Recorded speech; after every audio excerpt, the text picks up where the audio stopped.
Hey, what's happening, gamers? How's everybody doing? Welcome to the start of a new playthrough, Ace Attorney Investigations, starring everyone's favorite prosecutor, Miles Edgeworth. So this is a Miles Edgeworth game that has not released outside of Japan ever, but Ace Attorney fans have known about this game for many years. I believe it came out on the Nintendo DS years ago, like 12, 13, 14 years ago. Not released outside of Japan until now. Yes, that's quite right. And of course, it'll be featuring everyone's favorite prosecutor, Miles Edgeworth. And as far as I know, the game's not voice acted, so we'll be the voice actors once again. If you're new to our Ace Attorney stuff. There it is, Ace Attorney Investigations featuring Miles Edgeworth. I should say Miles Edgeworth because that's even Miles Edgeworth in the picture. That's not Phoenix. Why make a ton of money as a voice actor in New York City when we can work on YouTube and do voices? Oh dear. Yeah! Let's go for it! All right. Someday, Luke. Maybe. Okay, so since this game doesn't really have a lot of fancy bells and whistles, we figured it would be fun to play this on the Switch. Because we also don't have a lot of room on our PlayStation because Astrobot is actually a pretty big game. It's like almost 50 gig. So unfortunately, we had to give Star Wars the yeet, but we won't be shedding any Wookiee tears for that game. Well, at least I got to play one episode of it, and I got to get stuck in the bathroom, so that was fun. There you go. So this collection contains Ace Attorney Miles Edgeworth Investigations, Ace Attorney Miles Edgeworth Investigations 2, and that's it. 2 games. Only two of them! A collection of 2. Yeah. Is it really a collection if there's just 2? I guess it is. Perhaps those bonus features.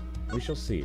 So you can play the HD version where I look fabulous like this. Or, if you are a purist, you can play this with pixel art. How I look like on the Nintendo DS. I think we want to look fabulous. I think we do want to look fabulous. Though my head is much bigger than my body. Yeah, it is. This is not the normal Miles Edgeworth character model that I am accustomed to. You're a bobblehead. I am, yes. I am a bobblehead, that is correct. They say people with abnormally large heads are good at, like, they look good on a TV screen. So, like, if you have an abnormally large head, then there's a larger chance that you'll actually become a TV celebrity. I guess that's because people like watching people on TV with abnormally huge heads. If you actually notice, like, some people on the Food Network and stuff, their heads are, like, gigantic. Like, compared to their body. Like, they have a tiny little body and huge head. However, I will say that Bobby Flay actually does have a normal size to small head. So he must have just, instead of being on there for his head size, he must actually be on there for his actual cooking skills. Indeed. Are you ready to dive into the events of Miles Edgeworth with Episode 1, Turnabout Visitor? I'm nervous. Here we go. Oh, it's happening! It is happening. Let's just see if there's any voice acting, shall we? I doubt it. Everything is old is new award. Episode 1, Turnabout Visitor. March 14th, 1:16 a.m. I don't know why I saw 11, but I saw 1. I don't know. To make sure the defendant is found guilty, what other choice do I have? What's the job of a prosecutor after all? That may be true, but why? Why go this far? Sorry, maybe I wasn't clear enough, but a guilty verdict is all that matters to me. That doesn't look like Miles Edgeworth. Yeah, I don't think... No matter what the cost. Blam.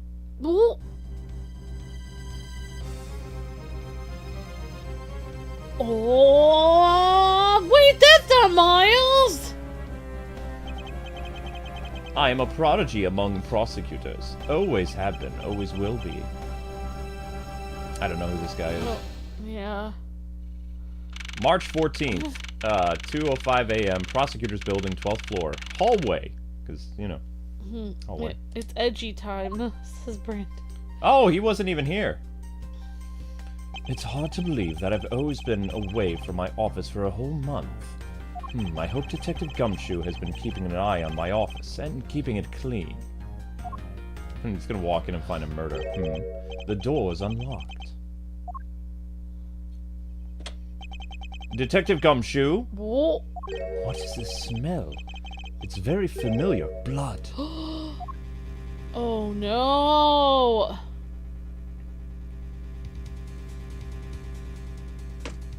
Me God! What? What the? Oh, I'm sorry. This is the way you go. What is the meaning of this? Who is this person? Freeze! Oh. Oh no, he's gonna be accused of a crime he didn't commit. Bugger. Identify yourself, please. Shut up!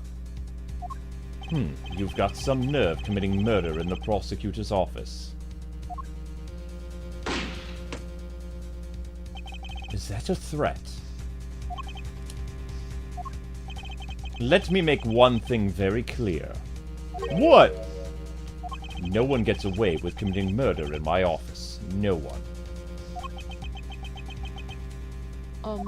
Edgeworth, he's holding a gun. He just got away with committing murder in your office. My name is Miles Edgeworth, and I work as a prosecutor in my local district.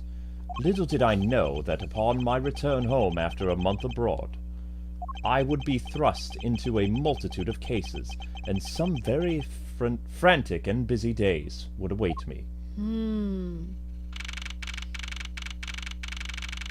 Okay, March 14th, 2:56 a.m., High Prosecutor's Offices, room 1202. Oh, this is very annoying. I've finished photographing the victim's body, sir. Very well. Please continue your investigation. Yes, sir.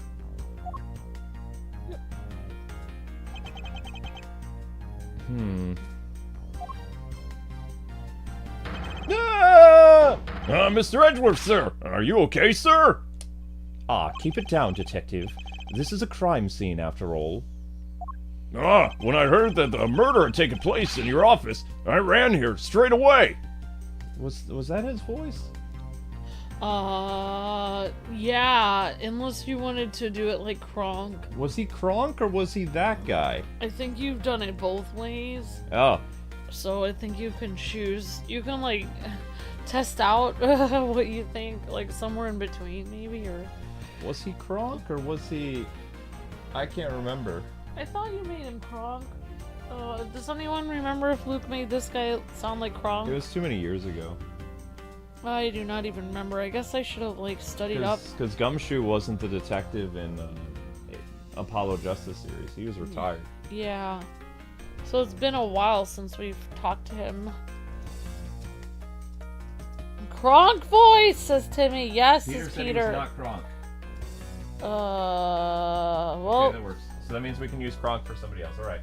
When I heard that a murder had taken place in your office, I ran straight away. This is Dick Gumshoe. He's a detective with the local precinct. And the one they assigned to handle this murder. The case, for the time being, is a bit of an idiot. Oh, you're looking really pale, sir. Are you hurt? No, I'm perfectly fine. However, that gentleman there is a bit stiff. Hey, look! What they did to your office! It's totally thrashed! I'll say the culprit sullied my floor with dirt rather well. No one gets away with tracking mud into my office. Whoa! Sounds like you're getting really burned up over this whole thing, sir. This crime was committed in my office, so it is my responsibility to solve it. Oh, that's just like you, sir. Okay, time to do some investigating. Agreed. Our first course of action is to gather relevant facts and leads. We must not overlook anything, no matter how small, if we are to find the truth. So I'll keep any leads or information we find etched in the forefront of my mind. Speaking of things that pique my curiosity, Why of all places did the murder occur in my office? Is it really a coincidence that the murder took place in my office? Yeah, probably. I don't know. Well, why? Well, maybe the guy... I mean, I don't know. Are we supposed to answer that question, or is that just... I don't think it was a coincidence, because I think somebody was in your office trying to investigate something. Oh dear. Yes. And anyway, guys and gals, make sure that you guys smash that like button. We're 10 minutes in at only 60 likes, so let's get those likes up for Miles and Cliff. Maybe you had somebody delivering something to your office and they shot that guy. Interesting. Okay, we'll look into this. The L button. I get the nagging feeling that this is something important to keep in mind. Oh yeah, I was wondering that myself, sir. I mean, you can't really say it's just a coincidence, can you? No, not really. Especially because of this. It's a key. The key to your office, sir? For security reasons, this office door has a lock built into it. I mean... What door doesn't have a lock built into it? His office has a lock? Mind blown! Yes, the lock is supposed to keep people out. A lot of good it's done thus far. Alright. Oh, what do you mean, sir? I don't understand what a lock is. Elementary idiots, if you think about it carefully and use logic, which is something you lack, it should become clear to you. Logic? By finding the connection between two pieces of information, you dolt, What? and connecting them, new information is born.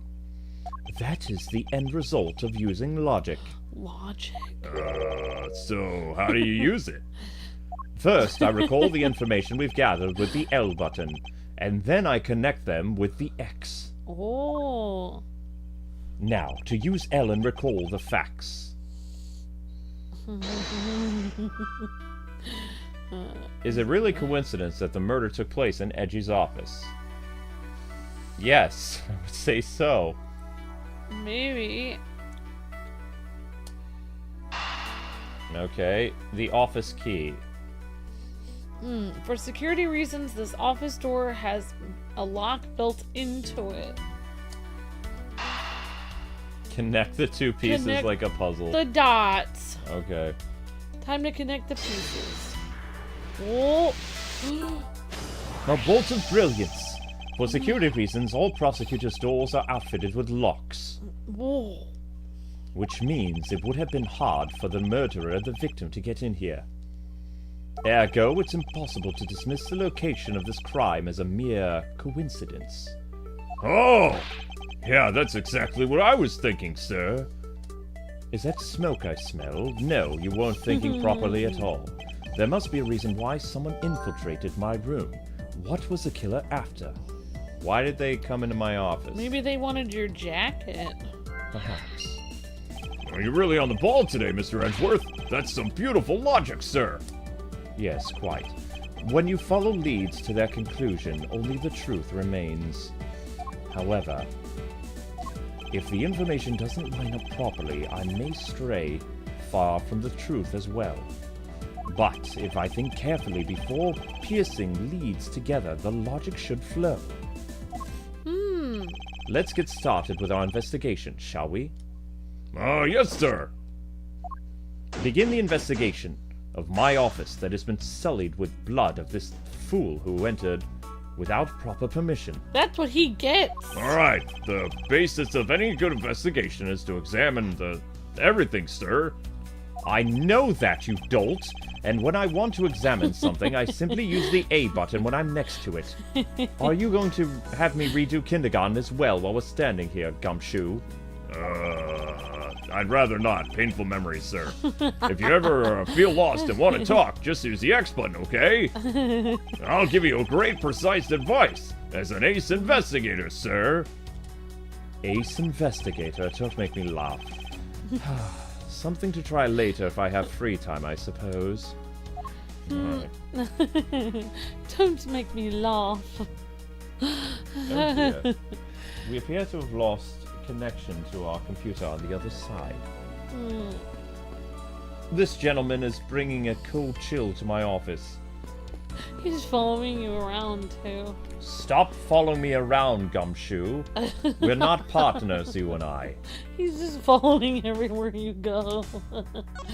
You know, the files are all over the floor, sir. Oh, really? Are they? I didn't realize that you couldn't see as well, you buffoon. They probably fell during the struggle between the victim and his killer. Oh. Oh, and I tried hard to keep this place spotless while you were away too, sir. And I mean, this just rendered all that time and effort I put into pointless, stupid corpse. I don't recall ever asking you to clean my room. You have this knack of dragging dirty footprints into my office. Well, I mean, I watered the flowers every day at least, just like you requested. I just added cleaning to the list this weekend as a special. For about half a day every Saturday, I'd come in and clean this place until it sparkled. Well, that explains the dust, doesn't it? Does he have a life? No. Aww. Edgeworth, don't be mean. Edgeworth is mean and cold. To do it any other way would be improper to his character. Where's that clown Phoenix? Do you have anything to report? Oh, yes, sir! Nothing out of the ordinary right now, sir! And yet there's something out of the ordinary right in the front of my eyes, sir! That's Gumshoe. We can't help that. What? Talk about a contradiction. Something out of the ordinary, huh? I should look around a bit more. Maybe it's the gun on the floor, sir? I didn't ask for your input. I'm in the middle of my brilliance mode. What have we here? Could this perhaps be the murder weapon? If so, it would mean that killer made their escape after disposing of their gun here. I think I've seen one of those before. Care to enlighten me as to where? Oh, okay. I know. I was issued the exact same model, I think. Detective... I don't really like guns all that much. I mean, they're really dangerous. You're a cop, you idiot. But now that I think about it, you do see this model around the precinct a lot, sir. I don't use mine much, except in emergencies, so that's why I didn't recognize it. Did they change the language to appease idiots? Oh. A cop doesn't use his gun, eh? So this is the same type of revolver as the one used by this precinct's detectives. Interesting. My chess set. I'm very annoyed. And I can't click on it as well. Mr. Corpse, perhaps you have an interesting story to tell. One that's more interesting than Gumshoe here. R.I.P. chess set. I can't click on my chess set, nor can I pick it over. Pick it up. I know! Your poor chess set is on the ground. They finished photographing the body, so it should be alright to examine this area. I won't rest until I've inspected every suspicious-looking nook and cranny. Well, I mean, this is kind of suspicious. There appears to be blood in his palm. Yeah, what's going on with that? I have to reset my computer because it's gone dark. It's not a good sign. Yeah, that keeps happening to me. It means the graphics card is having problems. Oh. I didn't know that. If your graphics card doesn't do very well, your computer can overheat and go into black screen of death. Oh. As long as you don't have the blue screen of death, you're fine. But the black screen of death is not good. Ladies and gentlemen, keep the likes up if you haven't already for the more popular Phoenix Wright character, me, Miles Edgeworth. This fool Phoenix is not in this game. Yeah, that fool with the clown suit on. The clown with the suit is not in this game, so I can properly do police work. With the spiky hair. Let's see here. There's blood all over his lower abdominal area, perhaps from the gunshot wound. Yeah. It looks like the bullet passed clean through his stomach area, sir. In other words, he was shot. I am not an idiot, you babbling buffoon. Mean. And until his autopsy's done, I don't think we'll know much more than that, sir. Perhaps I have the bodies. Sorry. Please have the stiff sent to the morgue once they're done processing the crime scene. Crime scene notes jotted down in my organizer. Wait. You gonna be okay with keeping track of the evidence we found, sir? Of course I am. I'm not you. This is the safest way I know to track of it all. All right, if you say so, sir. I keep all the evidence I found either in one or with my organizer. When I want to re-examine a piece, I have but to press the R button to use my organizer. But the organizer isn't the only evidence. I keep people's profiles on hand as well. Creepy. Yeah, we need to uninstall Steam because I think that's the culprit. Yeah, it keeps making the computer crash. That happened to me a bunch of times, like today.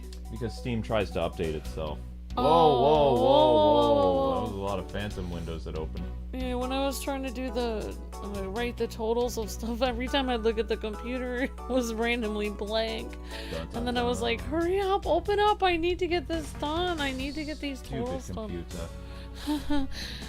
Timmy says that Miles Edgeworth likes insulting people. Yeah. I hope you guys are all having a nice day, and great to see everyone in the chat, and hope everyone's doing well today. Luke's making me laugh a lot today. I might like Luke's Miles voice better than his Phoenix voice. I don't remember my Phoenix voice. Well, you actually are able to mimic Phoenix Wright almost perfectly from the anime. You sound just like him.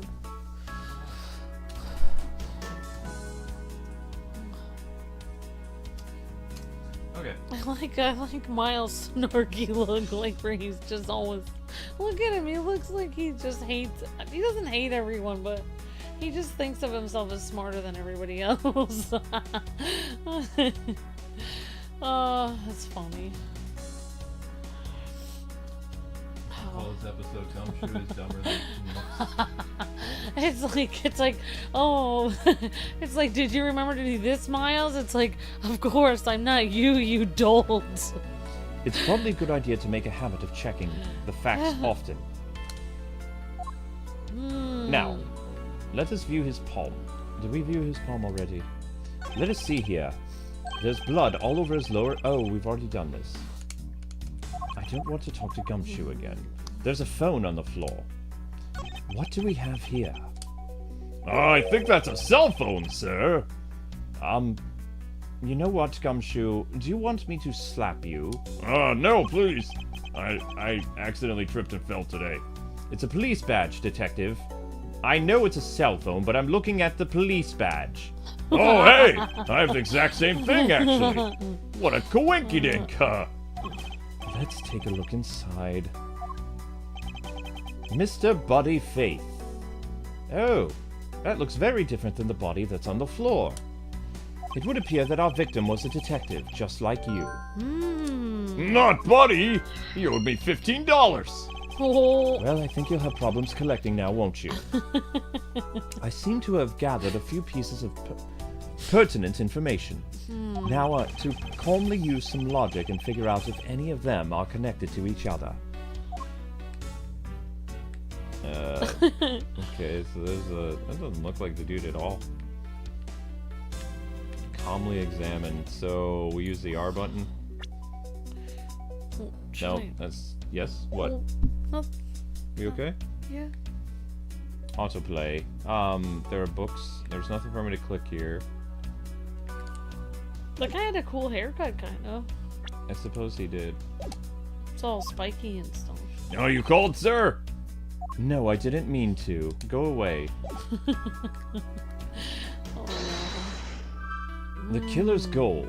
Why did this happen in my office?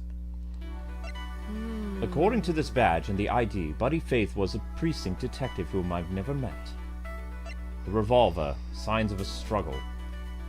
My files are a mess, pointing to a struggle between the victim and the killer. Maybe what was the victim's killer's goal, and then signs of a struggle? Maybe those are connected. Okay. I'm just guessing. I mean, all the puzzle pieces can be connected. Why did this happen in my office? Signs of a struggle. Connect.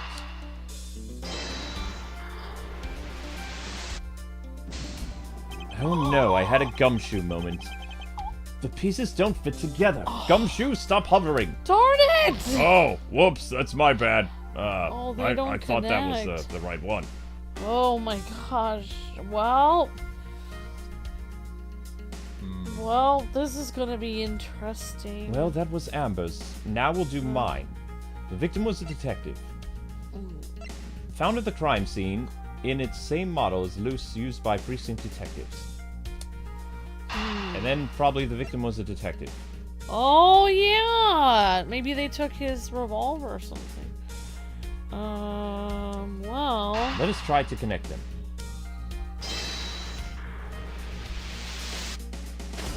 And that, Gumshoe, is why I'm smarter than you.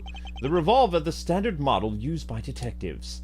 Could it have belonged to our recently departed friend here? I wouldn't say Buddy was a friend. I wasn't asking for a biography on the deceased, Gumshoe. Could you please thoroughly check the victim's body once more? I don't like touching creepy dead things, sir. I don't care. Do your job, you dolt. Excuse me, pal. Let's see. Did you just ask the corpse permission to examine it? He said, excuse me. I thought I did that in my head.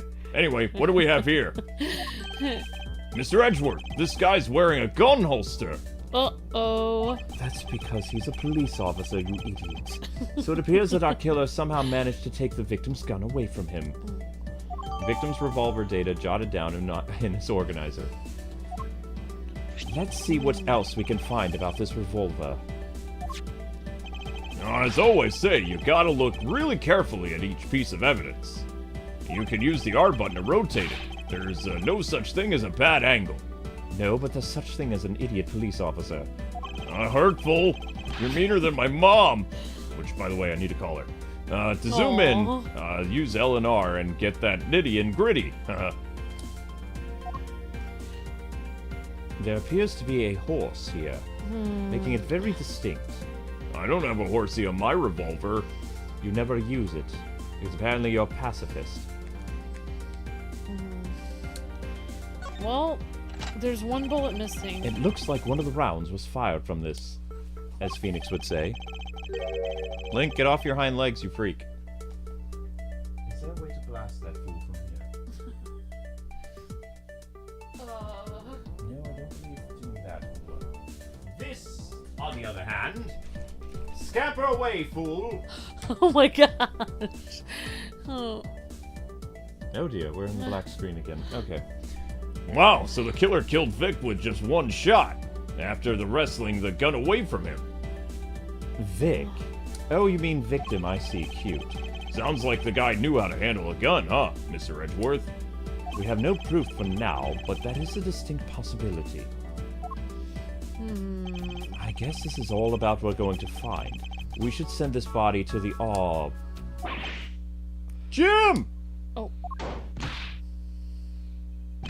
Why? Why, oh why? How could this happen to a guy like you? Edgeworth is annoyed. Are you alright? And why did you come barging in my office without even knocking? Don't touch me! Leave me alone! Just let me be! I'm sorry, but I can't do that.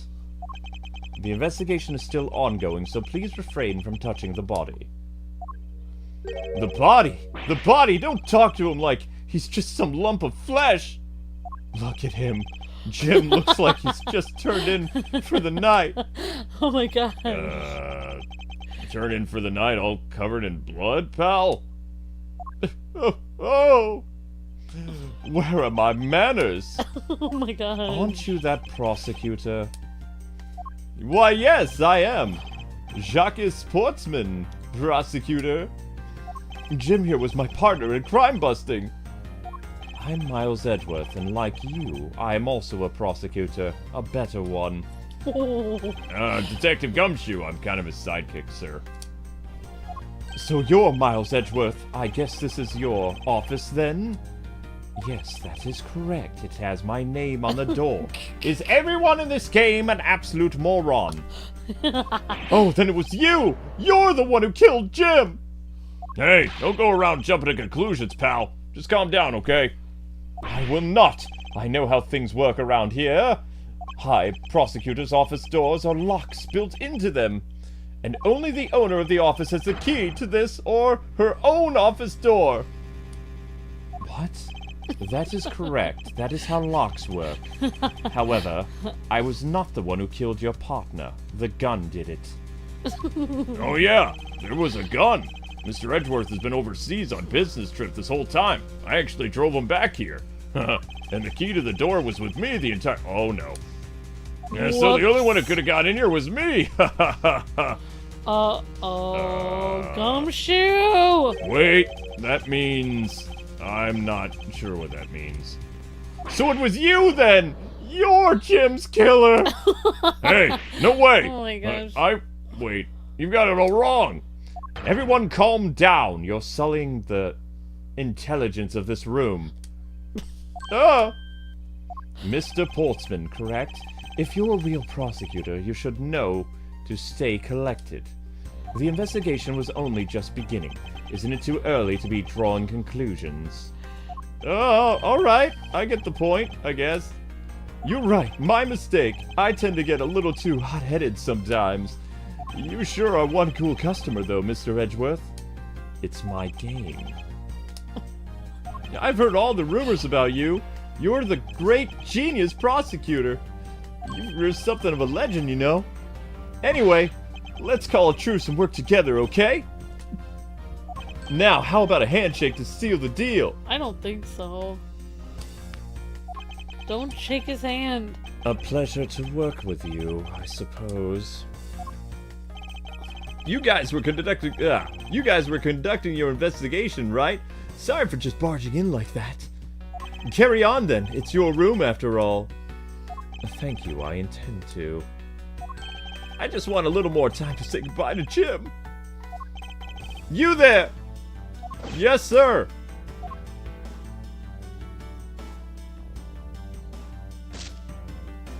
I want you to capture this scene on film for me. My final farewell to my partner, Jim. Partner, so he knew the victim. That's shady. I should probably give them some space. He's gonna plant some evidence on him! Get him away from there! Do not give him any space at all. Do not give him 1 inch. He is gonna mess with the crime scene. You called, sir? About investigating the info I've gathered. I seem to have picked up a few good leads. Blast, I'm speaking like Gumshoe. Oh, so you're now gonna do that thing you do with all that information.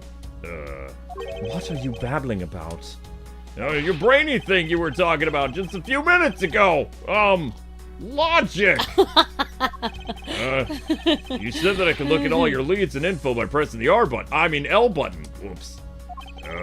Then you pick up the ones that seem related with the A and connect them with the X. That's your way of investigating, right, sir?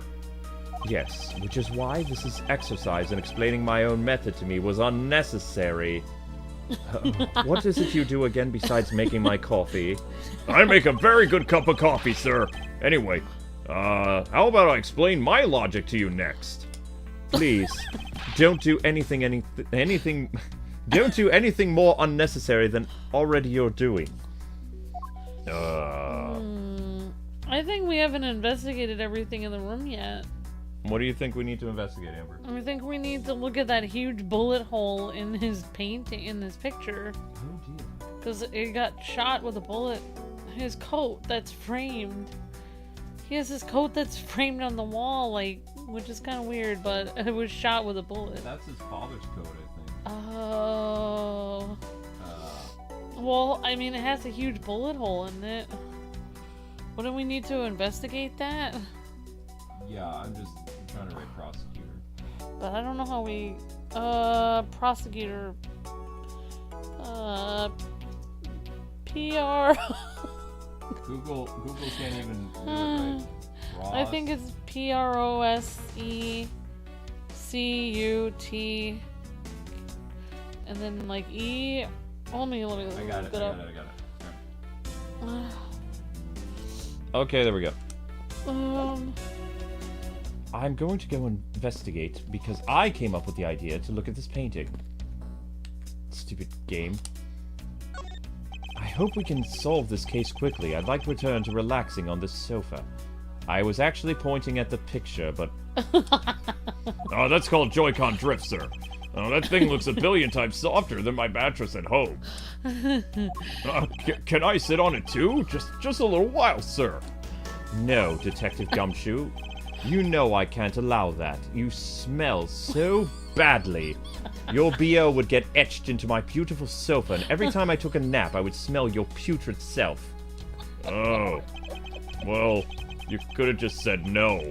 Until this case is solved, neither of us have time to spare, let alone rest. And you can go sleep in your filthy apartment, you vagabond. Okay. I might cry a little. Even once this case is over, I don't think he can afford to take any time off. I will need to double his caseload. Oh my gosh! You make it really hard to stay in character, Amber. I'm sorry. Your jacket, sir. What's it doing on the floor? Well, when it was shot, it fell, you idiot. It must have fallen off the wall when the killer tried to threaten me by firing a round. So the killer not only shot the victim, but they shot your jacket, too! They dared to shoot the ultra-special jacket that you made your prosecutorial debut in? Is that even a word? Yeah. Maybe. What if they had shot through it? It would have been a disaster. It's not worth getting worked up over, Detective. Not that there's something... Not when there's something more here. Like what? Can you not see the bullet hole with your own eyes? I'm going to make you wear glasses. In fact, are you even wearing your contacts, sir? No. Well, that explains everything. I take it you haven't noticed the hole there because you can't see because you're blind as a bat. There is a giant contradiction right in front of us. Why don't you humor me with telling me what it is, Gumshoe? Oh, really? I get to do something important in this game? Oh, cool. Huh. Did I say contradiction? He must be rubbing off on me. I'm starting to sound like that oaf. But I have my own methods, and I will conduct this investigation my way. Get out of my head, Phoenix Wright.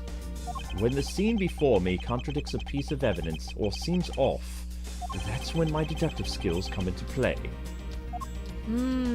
First, I have to find the spot that holds the contradiction. Like that big glaring hole in front of me. No, not my jacket. This is it. This bullet hole is where the contradiction lies. When I spot something that's off, I should point my cursor at it and press the X button with conviction. Press it with conviction. Oh my gosh. Link, what are you doing, you fool? Come here. He took that thing about being too smelly to be on the couch personally. You are smelly. Come here, smelly kitty. Come here. Come here, my smelly boy. Why is it boy cats smell like disgusting things? What are you doing? Lie down. Lie down. You don't like the British. Is that what's going on here? You're leaving because of this voice. Oh my god. Wow, I've never seen him do that. He left. He started talking in the Edgeworth voice and he was like, I do not enjoy this. He doesn't like the condescending tone. He's looking at me like, I don't much prefer for that voice. That's Link's human voice. Considering the British lost the war against us Yanks. Whoa! Oh! Link! Wow, Link, that's Settle savage. down the savagery. When I spot something that is off, I should point my cursor at it and press the X button with conviction. Deduce! And when I have found sufficient proof to prove the contradiction, I present it. This is how I do things. Okay. Let's see here. So we have... Let's see.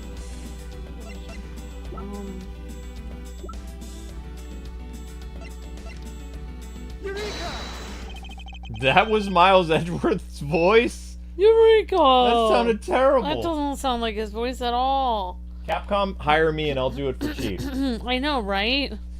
Eureka! This bullet hole is the contradiction. What do you mean, sir? I don't understand. I'll explain it with small words. It's elementary. 2 shots were fired in this room. Oh. The first made the victim die. The second made my coat fall to the floor. Oh, hey, that's right. Yes, that's how math works. However, the gun was only fired once. That's true too, I guess. Yes, that means there should be 2 bullets missing, which means that one of the 2 bullets was fired from a different gun. Did the killer have another gun prepared for tonight? Interesting. By the way, I noticed something interesting, sir. Oh, do tell! I would love to be, entertained with thoughts coming from your mind, Gumshoe. Aww. Are you being serious right now? No, it's called trolling. Get on with it. Oh, what's the thing sticking out from behind the frame? Ah, that. It's a secret safe. A secret safe? Oh, I smell money. I'll spare us the trouble and say it's nothing like what you're imagining inside. Now, if you could kindly move this frame out of the way. Roger that, sir. Achoo! Talk about dusty. And you said you dusted in here, liar. I suppose that happens when I'm not here to dust it once in a while. Because you said you cleaned my office, but purely that was a lie. You were hanging out with Phoenix again, weren't you? Well, he's nicer to me. Niceness doesn't pay the bills, dolt. I had no idea there was a safe here, or I would have kept it clean for you, probably. Aww. Are you crying? Are you a buddling baby as well? No. So when did you, put this thing in? I don't remember. You are crying. It wasn't something I had installed personally. Every prosecutor's office has one. You would know this if, well, you weren't Gumshoe. Oh, I had no idea. Well, only prosecutors are supposed to have knowledge of their existence. Oh, so what's inside? Do you have, like, girly dolls or something? I'm going to smack you and pretend I didn't hear that. Doll collection. We only use them to store especially important evidence when a trial's in session. It's not a personal safe, you idiot. Oh, well, I mean, I like to put special things inside safes. Talk about squashing my hopes and dreams. It's not the only thing I'm going to squash. Your caseload is going to be fuller than you've ever seen, since I'm back now. Oh no. Secret safe data jotted down in my organizer. I won't rest until I have inspected every suspicious-looking nook and cranny. There appears to be fingerprints on my safe. Oh, somebody tried to get in. Now this is odd. You found something, sir? Yes, that's why I said this is odd, you dolt. This keypad, don't you find it to be a bit too clean? Yeah. There's a thick layer of dust all around it, but not any on a keypad itself. You there, forensic scientist. Yes, sir. Could you please dust this area for fingerprints? Oh, you got it, sir. I can do that. I couldn't find, let alone lift a single print. Looks like it was wiped down well, sir. That's just prime. Secret safe updated in my organizer. I'm not saying my organizer. I'm gonna have a narrator do that. Secret safe updated in Edgy's organizer. Hey. As I thought.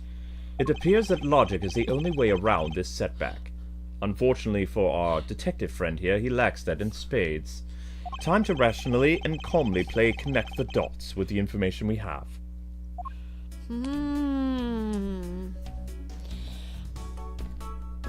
That guy's wearing gloves, but so are the police.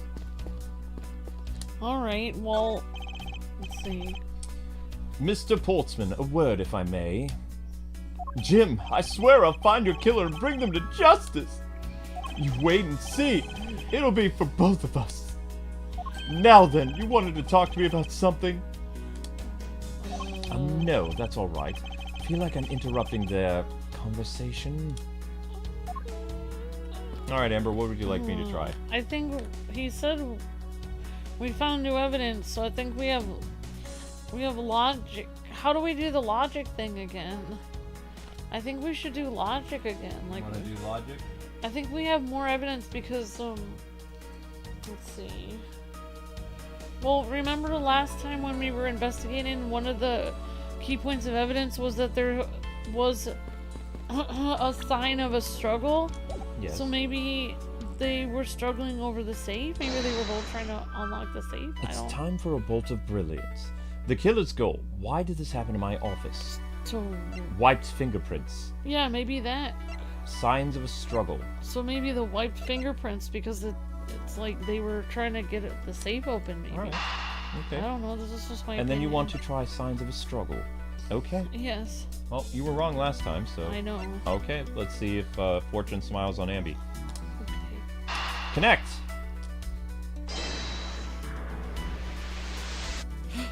What?! The pieces don't fit together. I feel that Gumshoe is rubbing off on you, dear. Oh my gosh. What?! I don't understand! Perhaps you're missing a step. The pieces don't fit together quite right. Perhaps the killer's goal in the wiped fingerprints? Let's see. Why did this happen in my office? What was the killer after? Huh. Probably be the safe. Okay. Oh! Great job, Luke! And that is why... Wait. You're Miles Edgeworth. No, I was going to say, and that's why my brain pays the bills. I believe I figured out what the murderer was after. Oh, I'm sorry, I was spacing out. What's going on? The fact that the safe was wiped clean of fingerprints suggests that the criminal had at least attempted to open my safe. Oh. Making the culprit's motive for breaking and entering theft, I believe. Oh. Oh, cool. I wonder if knowing that motive behind this break-in was theft changes what the other pieces of information can tell me about this crime. The culprit tried to open my safe when the killer was... character. The culprit tried to open my safe when the killer's motive was theft. Okay, so signs of a struggle, maybe. The files are a mess, pointing to a struggle between the victim and the killer. Oh, so maybe the person trying to steal something from Edgeworth was the person that messed up the files. Okay, so what would you like to do first? So maybe The safe or the signs of a struggle? I think signs of a struggle is connected to theft. Okay. I think someone was trying to steal something from Miles. Please be... Yay! Ember Oh, I gets got one. one right! There is a possibility that the files splayed is a word? I've never heard that word in my life. I don't want to say that word.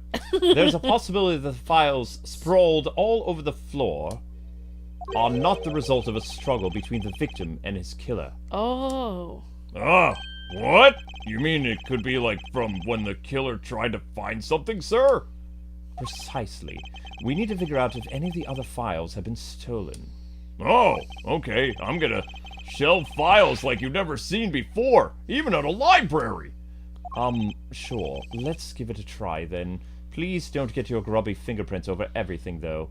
I like everything to be very meticulous. Why do all the good ones always die so young? Surely you must ponder that every once in a while, Mr. Edgeworth. No matter how much we lament, the dead will not come back to life, and please stop being a clown in my office. All we can do is search for the truth. Okay, and? So what are we supposed to do? How do we go about finding the truth? Firstly, we calmly restore the files to the rightful place. You got it. Here, let me help.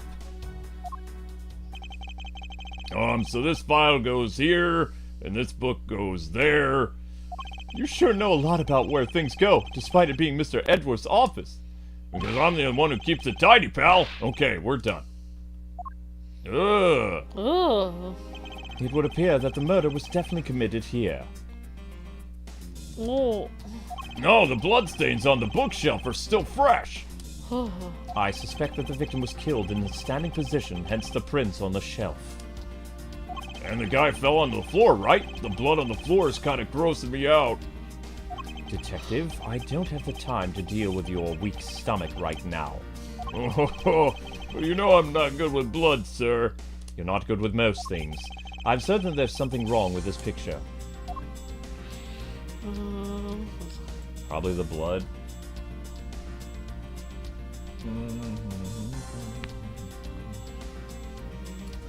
New blood stain.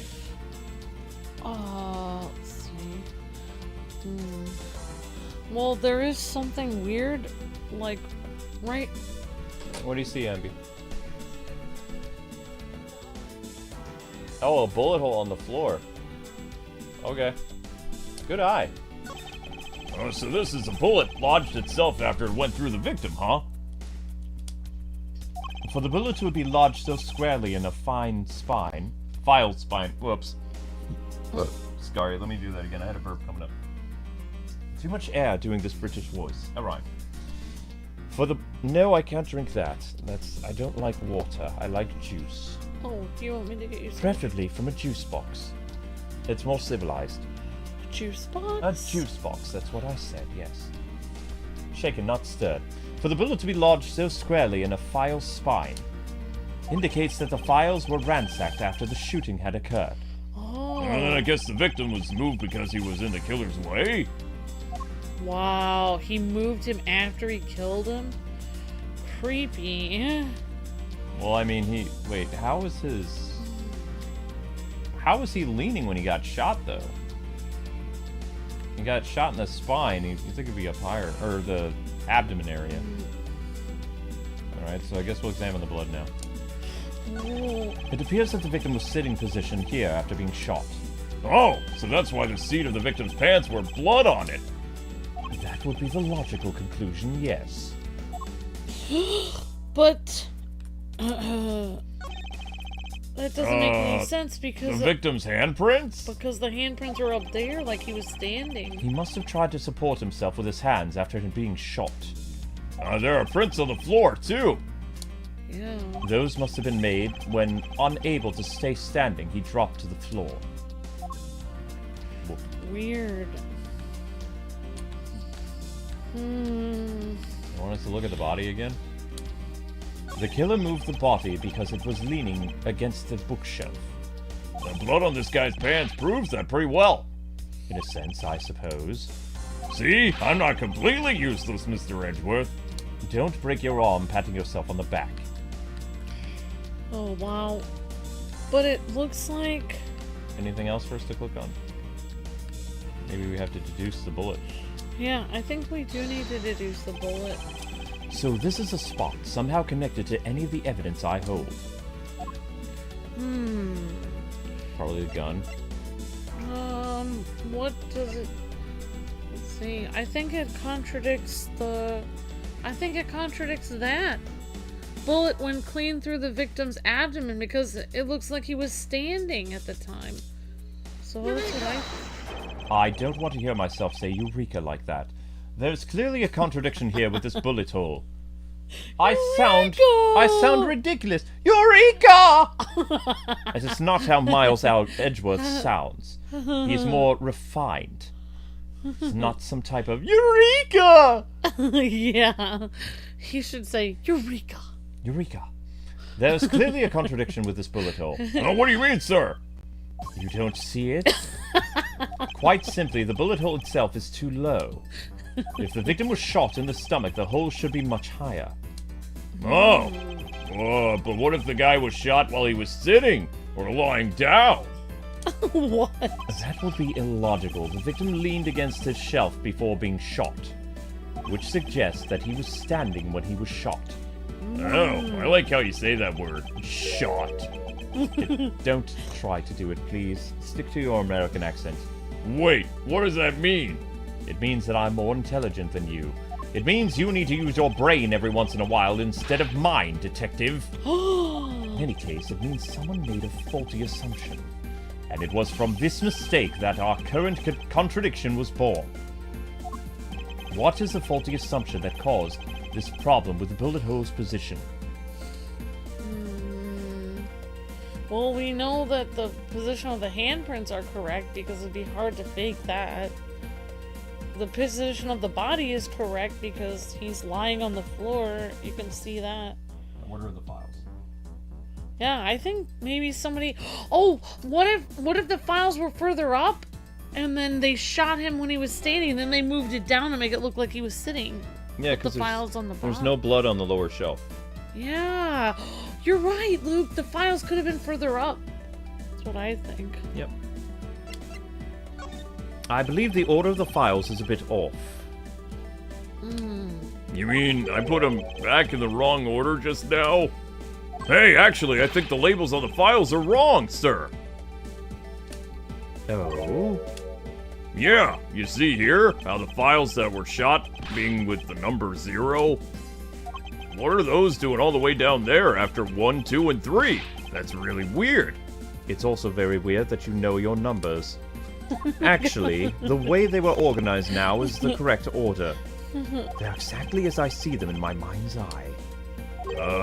But the numbers are all out of order. Those white binders are special. They're arranged a little differently. But from this, we know that the files were not in this order when the crime occurred. Aha! So that's it. I believe the killer made the same incorrect assumption as you just did, Detective. Let's rearrange the files in numerical order and see what we find. No, you think it'd be okay to prop the body back up to how it was before it was moved? They finished processing the crime scene, so I don't see why it wouldn't be. If you please, Detective Gumshoe. Disturbing. As I suspected, the bullet hole is now where it should be logically. The killer went through my files just before shooting Mr. Faith. And then he put the files back in numerical order, I guess. Exactly, and then proceeded to shoot the victim. Why would someone kill a man when he looks through your files one more time? Puzzling indeed, isn't it? The files were thrown into disarray twice, once before and once after the crime, but why? The culprit rearranged Edgy's files twice, once before and once after. But why? I'm just repeating dialogue. Yeah. Now the crime scene is as it was at the time of the murder. Time to give it another look over. Oh, it's the blood splatter up on the top. Oopsies! Oh. I didn't mean to do that. So notice how, like, everything's how it's supposed to be. Yeah, that's where he must have been That's where he was standing. shot. Standing. These handprints belong to the victim, right? They make sense with the bloody position. Yeah, he must have left them when he was trying to support himself after he was shot. Oh, wow. However, the final position of the body shows that it was moved. I need to go over this crime scene with a fine-tooth comb one more time. Bullet hole again, probably?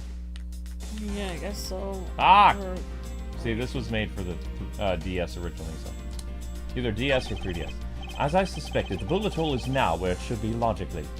And we figured out that the killer went through your... Oops. Oh, sorry, that was my best Edgy. And we figured out that the killer went through your bookshelf twice. Yep. Indeed. There are many things the killer did that don't make sense. But to figure out why, we need more information. Whoa, I mean, over there, There's a book missing over there. There's nothing of interest here. Although this interests me over here. also something is written in blood. Ugh. This? Oh, what is that?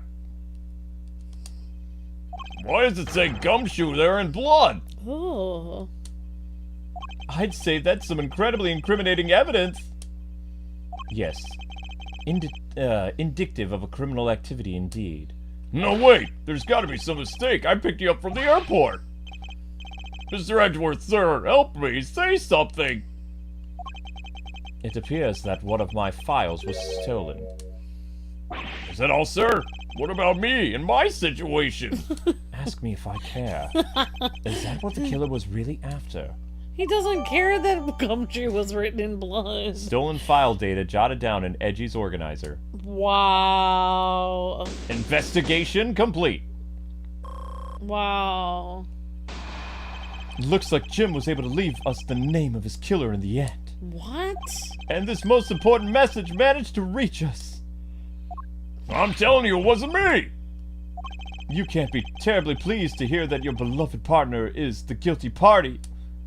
If you're going to accuse Detective Gumshoe of being the culprits, I sincerely hope you have proof to back it up.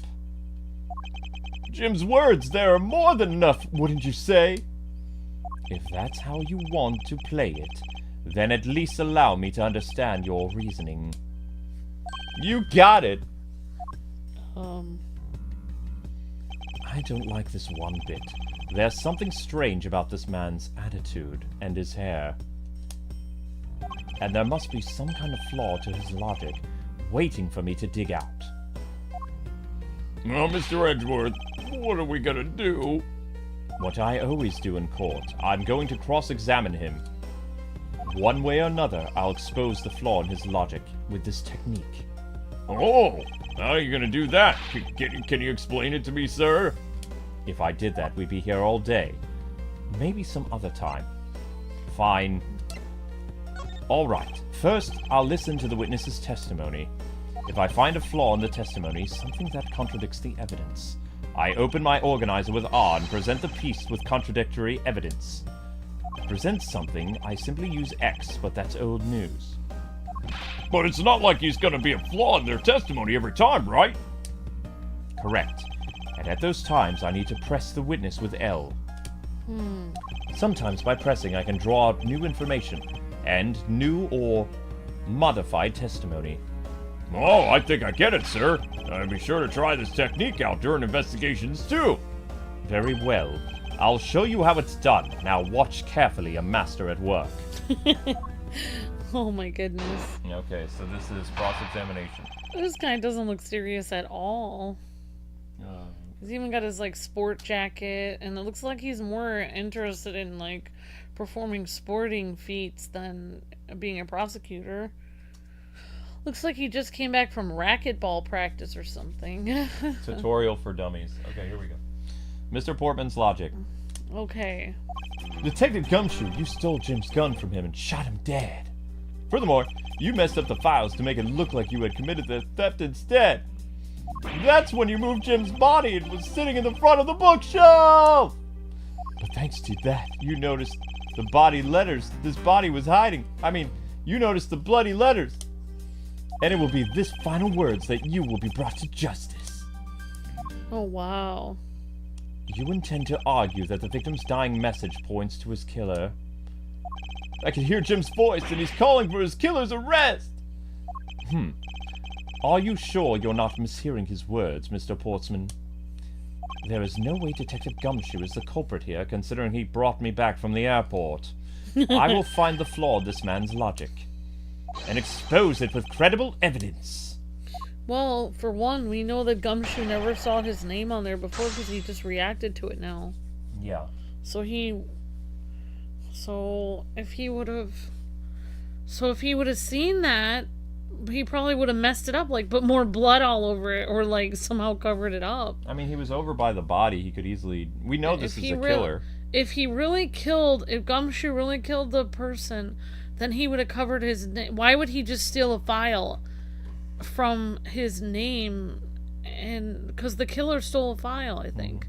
Yeah. So he would have seen his name there. In Ace Attorney games, like, they always show you who the killer is, and then it's up to you to basically have the characters come to the same conclusion that you already know. So you need to basically catch them, like, with false testimony and other things. Yeah, so I think we should zone in on when his name there, because he would have seen his own name there. Yeah.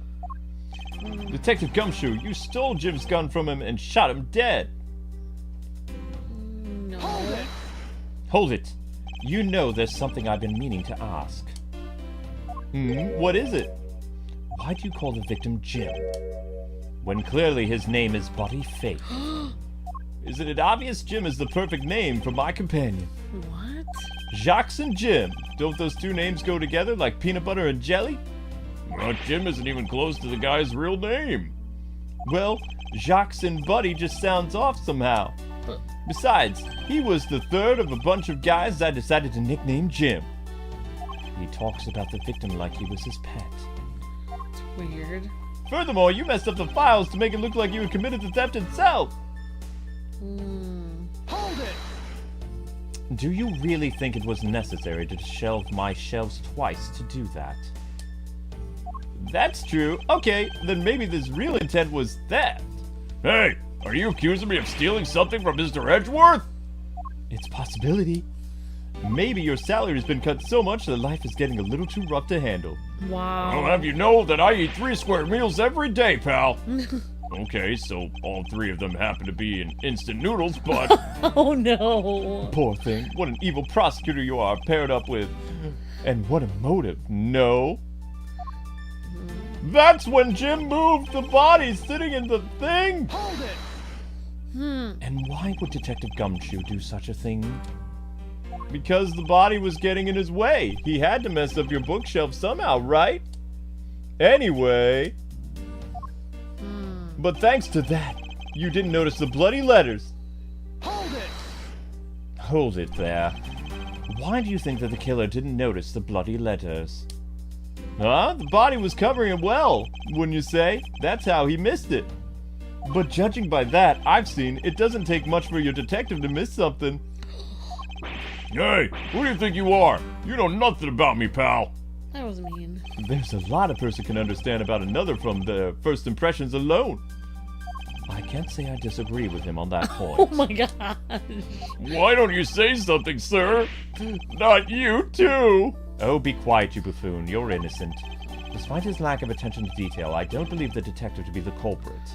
Nobody could have overlooked the bloody letters, and I can prove it with evidence. Because he was driving me back from the airport. I couldn't ask for a better setup for the game-finishing spike. And it will be his final words that you'll be brought to justice. Hold it!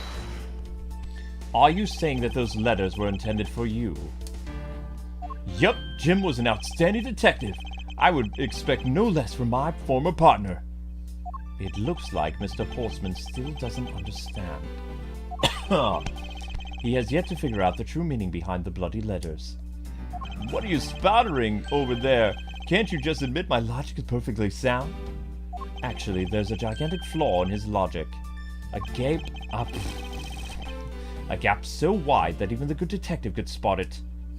Now to glue Mr. Portsman in by presenting him with some evidence. Okay. Do you want me to get you some juice? I'll get you some juice. My cup is upstairs though. Oh, do you want? There's another cup in the cupboard. It's clean? Yeah. Okay, yeah. We presented all, or we did all this stuff. Yeah, we didn't. Detective Gumshoe, you stole Jim's gun from him and shot him dead. I think. What? Messed up the files? Let's make it look like. No, I don't think that's true. Jim's body. No, because I think it has something to do with his name. He would have seen his name. You didn't notice the bloody letters. I think this is where we need to present something. Because he didn't. He said you didn't notice the bloody letters. He would have noticed them. How would you not see your own name written in blood? I think one of the files has been taken. One of the files. Yeah, I think you should present that. Okay. I think, and then that shows that he was right there. If he was the killer, he would have taken one of those files. I'm sorry. Perhaps you're not aware, Mr. Portsman, but there is a serious flaw in your logic. Bringing a bit out of the courtroom into this, I see. No problem, I'm game. I can't help but find it odd. Excuse me? Odd that a fellow prosecutor would be brought down by the power of his own office. What are you talking about? Oh, you're joking, I get it. Ha ha ha. If you have the time to laugh, then you have the time to take another closer look at this. Do you still not see? It may not... Do you still not see? If not, may I direct your attention to the missing file? What? That's impossible! What's impossible, Mr. Portsman? Nothing. The files on that shelf are all about a certain case. When the killer went to take the file after murdering your partner, I highly doubt they could have missed the bloody letters written on the spines. Objection! It's possible that they could have taken the file before committing the murder. I think it's pretty obvious that the file was stolen after it was written on. The missing letters in the detective's name, where the file should be, is proof. Yeah, I mean, the S is gone, and there's only, half an H. If Detective Gumshoe really was the culprit of this case, I highly doubt that even he could overlook his own name written in blood on the files. Especially as a detective, you can't stand the sight of blood. Oh dear. Oh, which means, what exactly? What does that make this dying message then, sir? It makes it work. It makes it the work of a criminal intent on tampering with a crime scene. What type of juice is this? That's the berry blend. Is that okay? Miles Edgeworth needs his juice box. Ah, Eureka! It makes it the work of a criminal intent on tampering with the crime scene. That's so low, I can't believe the criminal tried to pin this whole thing on me, sir. Well, I'm gonna get him, sir. You'll see. I'm gonna have them under arrest in no time. Well, Mr. Portsman. Ha ha ha! Brilliant. Absolutely splendid. Logic deserving of an Olympic gold. I appreciate the praise, but it doesn't change the fact that your reasoning is flawed. You win some and you lose some. That's how life goes. Glad someone's so cheery, even though I feel more dead than alive. Ah, but you know it really is a shame. I really didn't want to have to bring this up, however. What is it this time? Are you still after me, pal? Humor me for a second. Who was the key to this office? That would be me. Uh-oh. But Mr. Edgeworth has proved that I'm innocent, pal. Yeah! What is he doing? That's absolutely right, and I acknowledge your innocence. Then why do I sense that you still have something to say?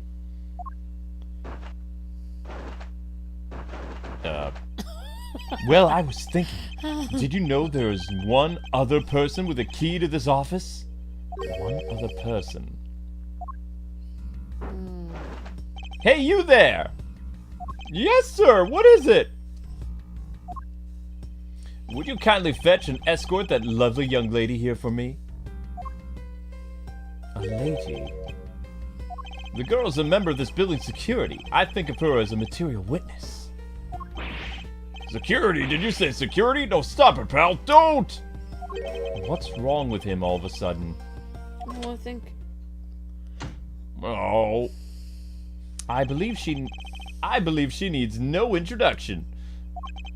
I've called upon Miss Maggy Bird, a member of security. Bird.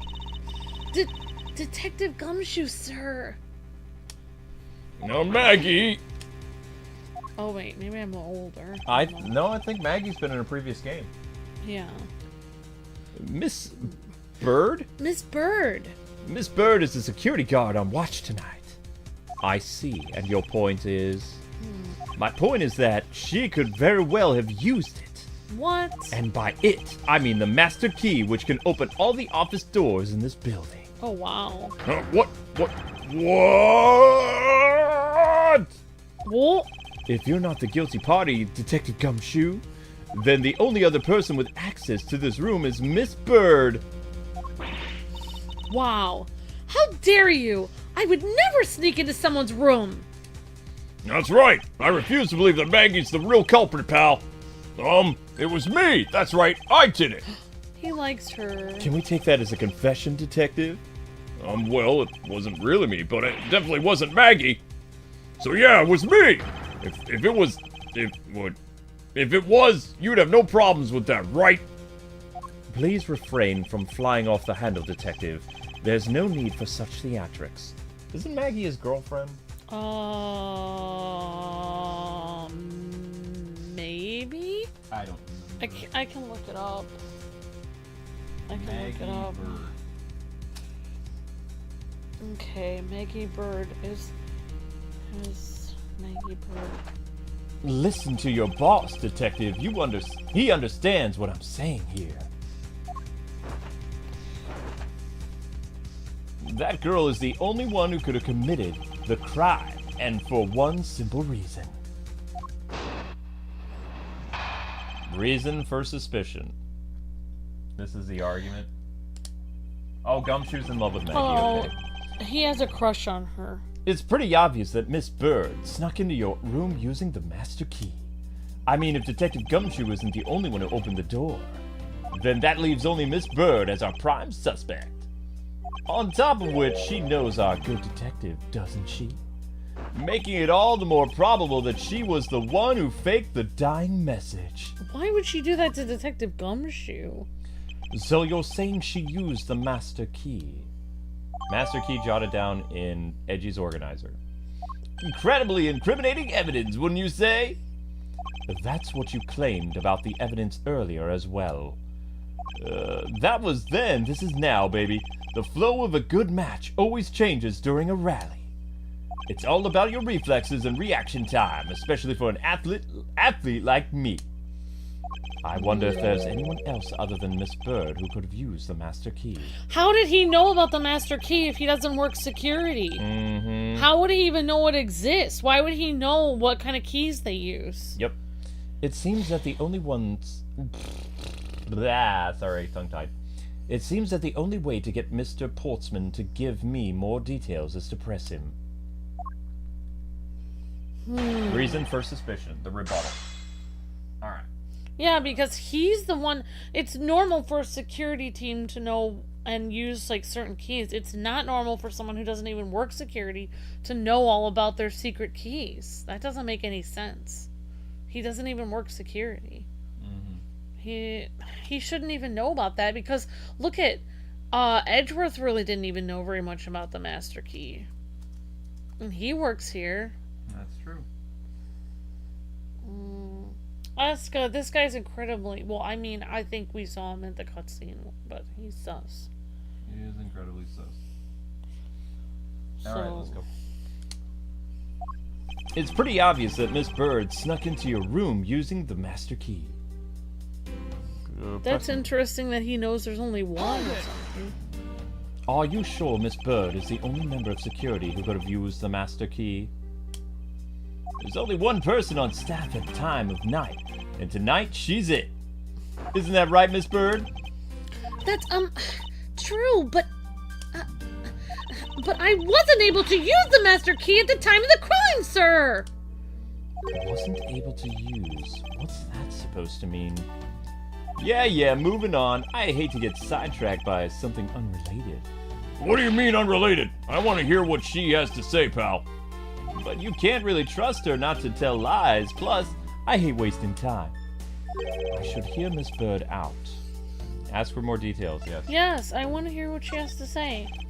Not so fast. I, too, am interested in hearing what Miss Bird has to say. Didn't I just say it'd be a waste of time? We don't need to hear her lies. I'll be the judge of that, Miss Bird, if you please. I discovered the master key was missing at around 1 a.m., sir. What do you mean by missing? As in, it wasn't anywhere in the security booth, sir. The killer must have stolen it. Mr. Portsman, I believe this to be an important piece of testimony, don't you agree? I can't believe that someone like you would be taken in by such words. I'm not lying, sir! Objection! If that's the case, then I'd like to know why you have the master key now. I don't quite know. It just reappeared all of a sudden, sir. Ha! A likely story. And where's your proof that the key was stolen to begin with? I bet you just forgot where you put it and then found it again. I never lose things! I can practically guarantee that! With me, if something disappears, it's usually because someone stole it! Yeah, pal, trust me. You don't want to test just how bad her luck is. Unfortunately, I can't deem the piece of testimony as conclusive. Glad you agree, Mr. Edgeworth. Oh, but... You still haven't established Maggy's motive for breaking into Mr. Edgeworth's office. Her motive? Didn't we already establish that it was theft? I mean, the culprit clearly went through the bookshelves, at least tried the safe. It is as Mr. Portsman says, Detective. I can't ignore the fact that all the evidence points towards a motive of theft. But I'm not done taking blows. It's time to counterattack. But I'm done taking blows from this clown. It's time to counterattack with a few facts of my own.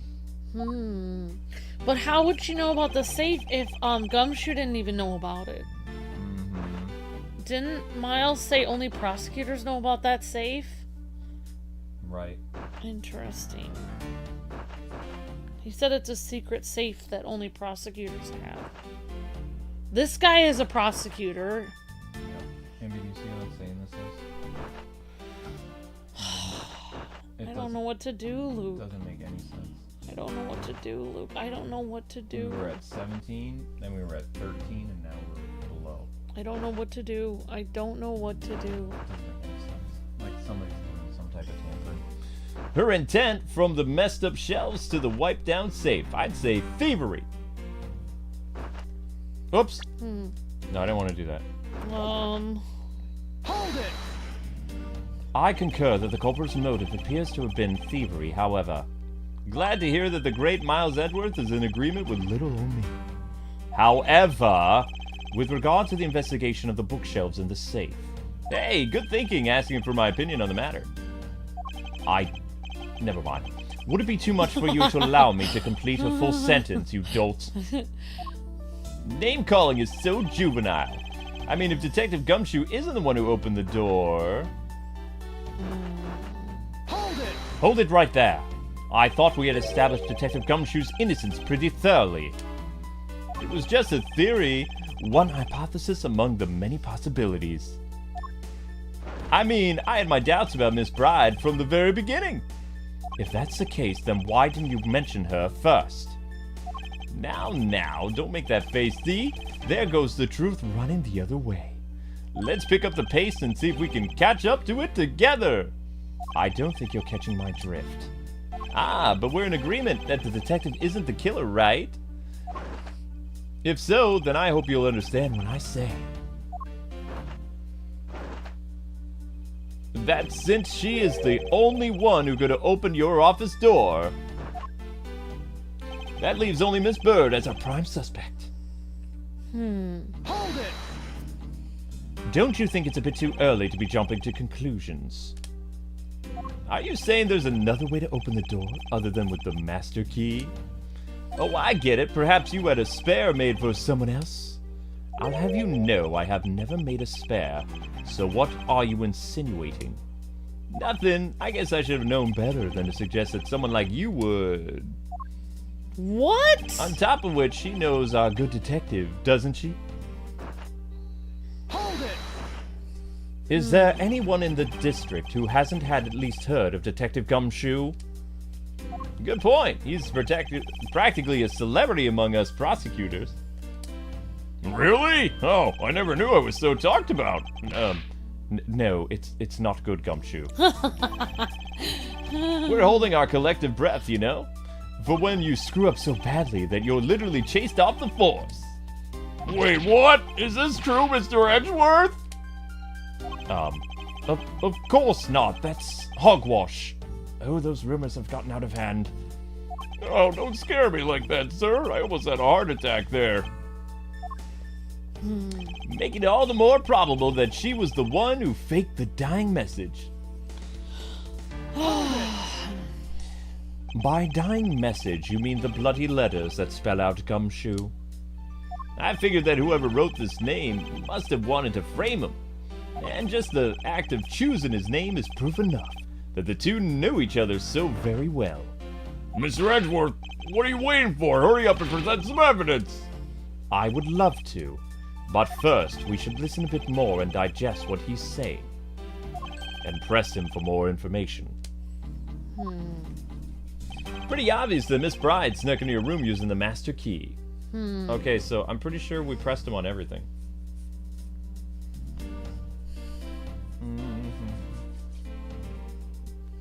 At least I think so. So, yeah, I think we should...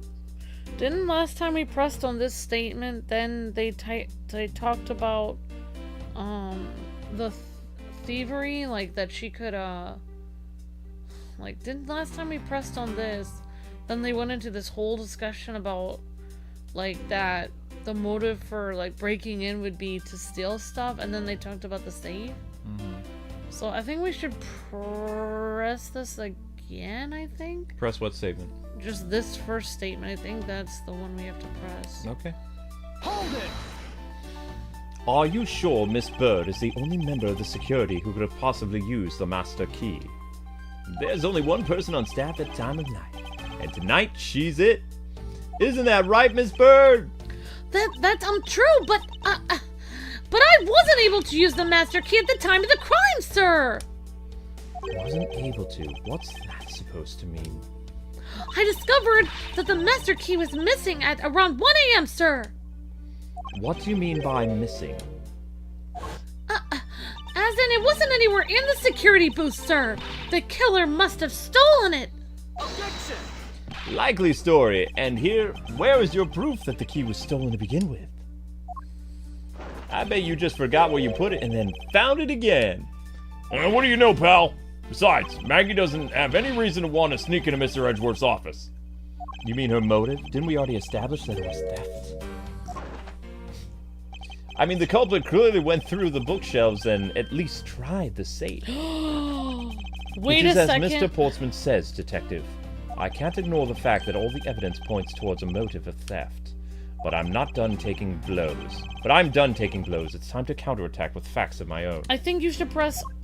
Oh. I've pressed everything. Oh, yeah, there. So present on this one, I think, because it says her motive was searching for the safe.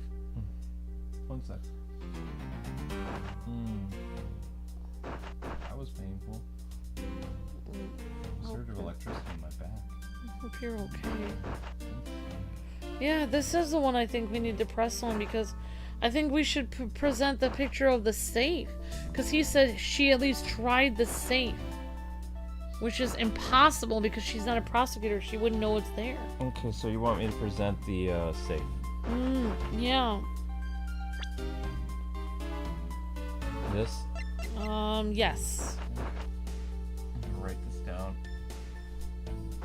I hope I'm right on this.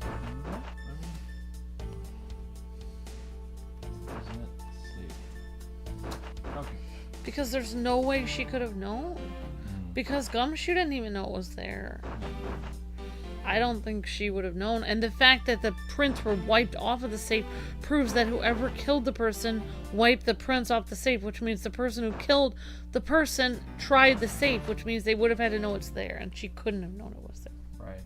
That's what I think.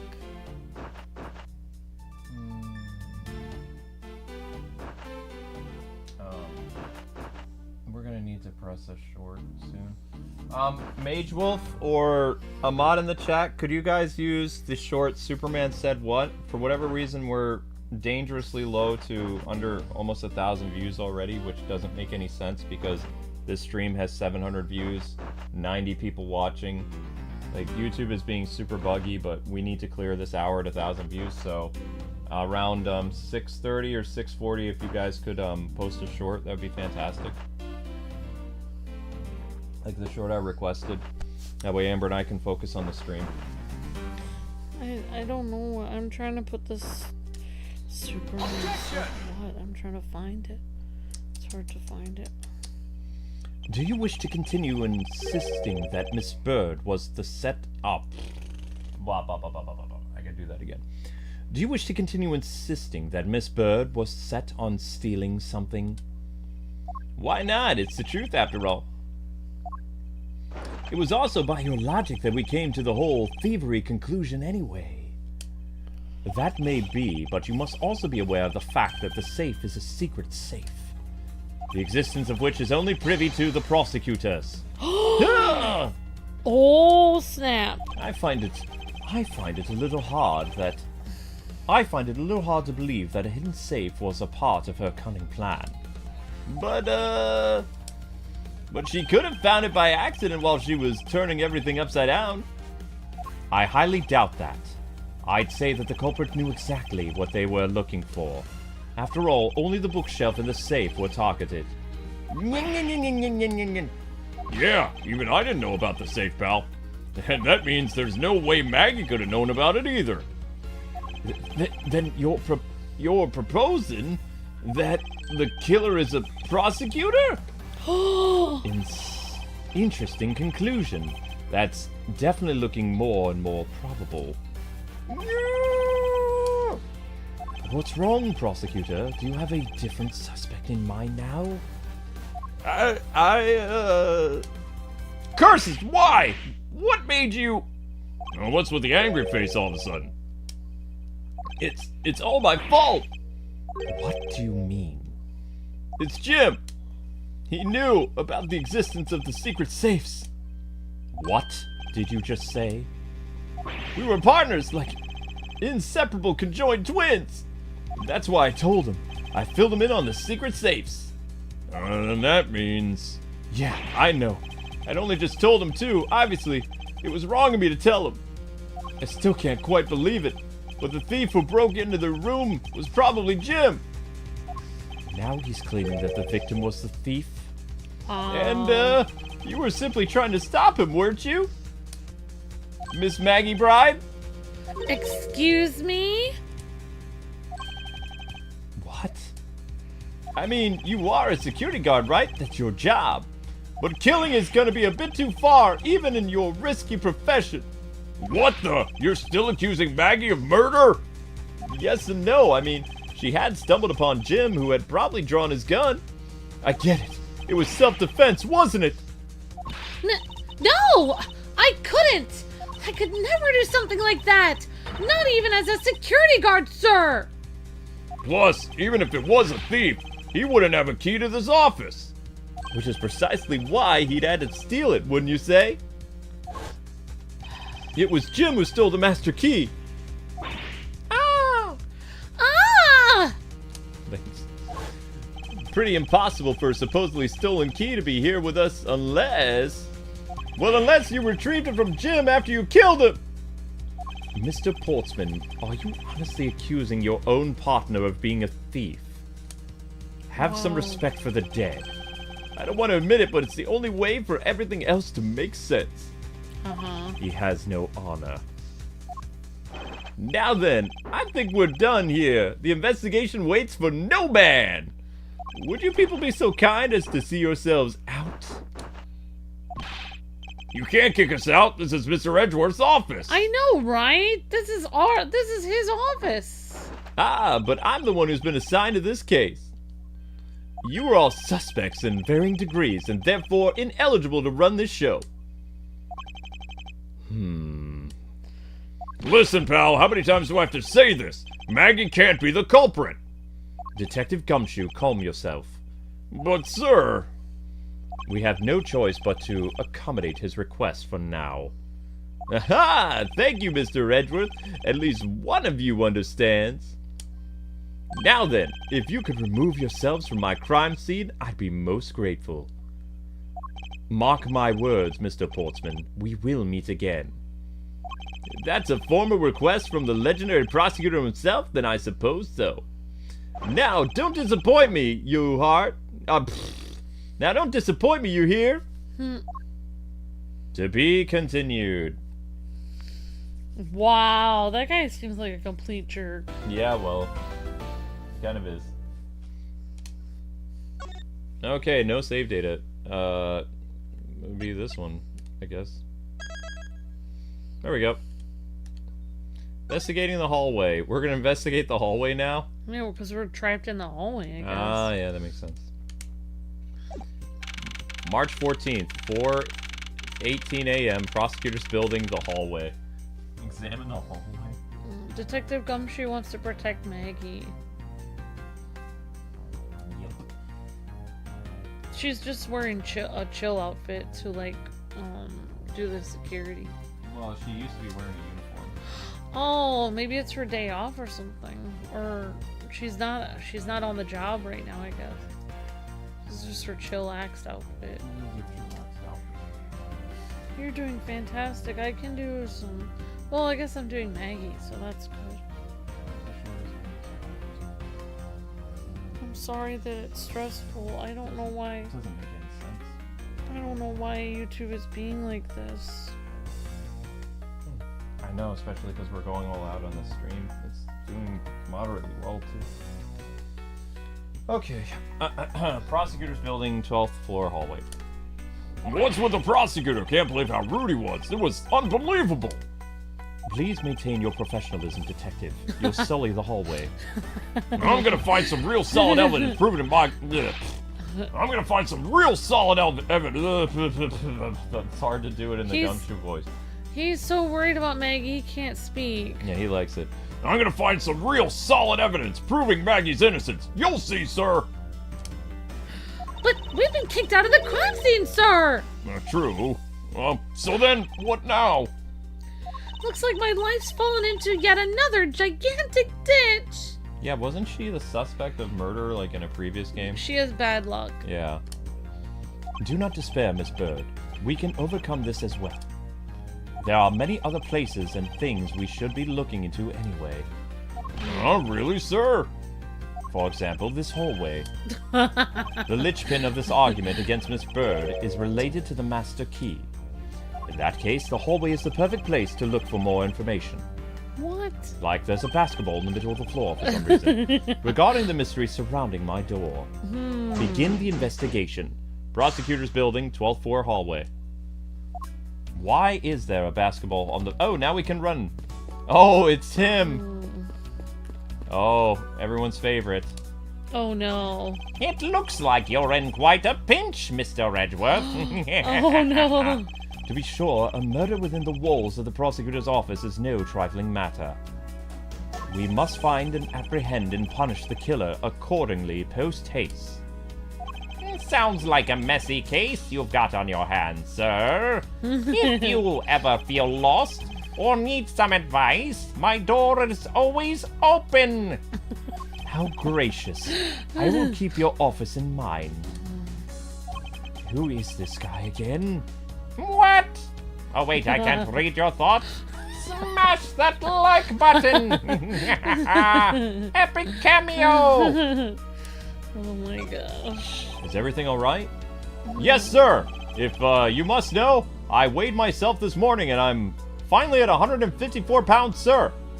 Congratulations, but I was asking about this hallway in this room. Oh, everything's fine, sir. A word of advice, stay focused or you may start to lose even more weight. Okay.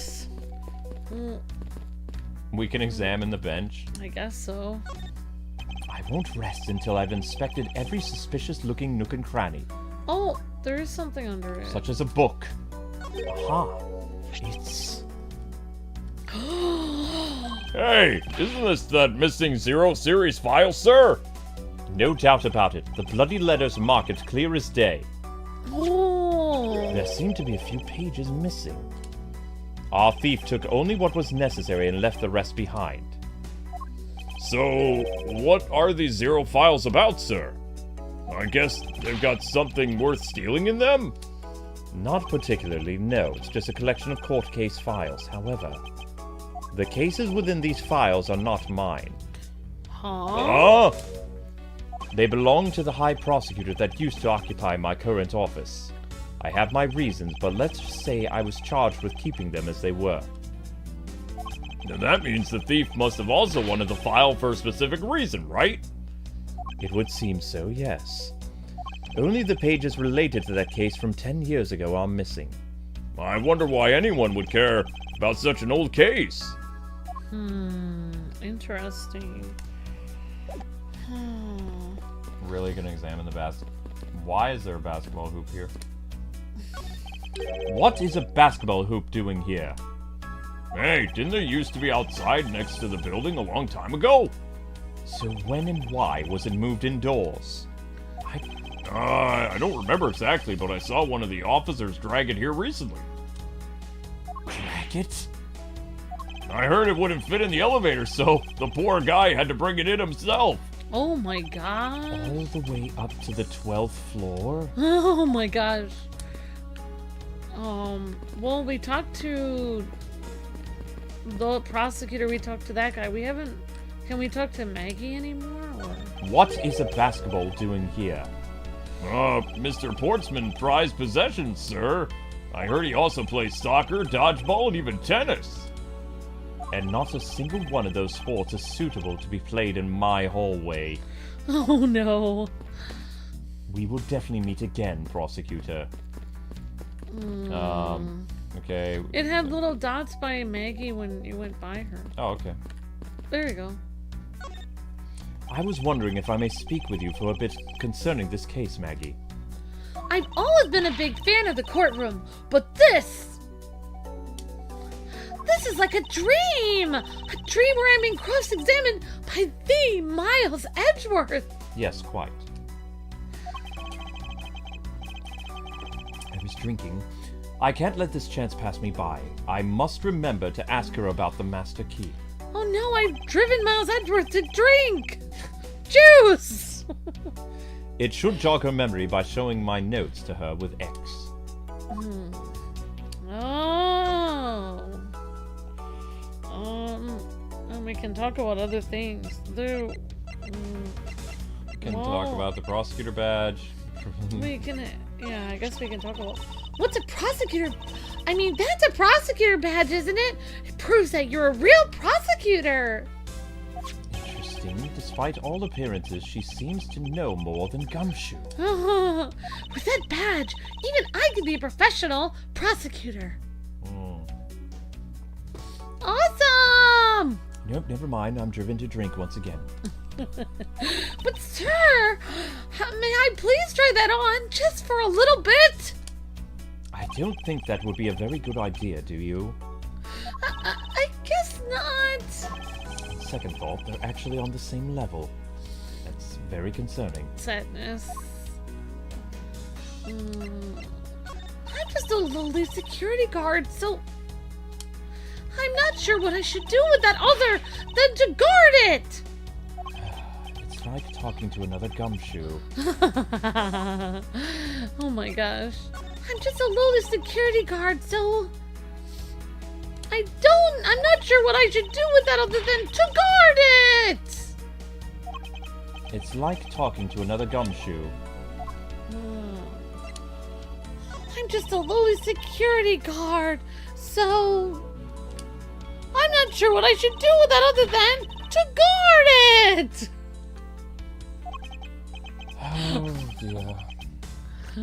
Let's see. Well, down the hatch it goes. Mr.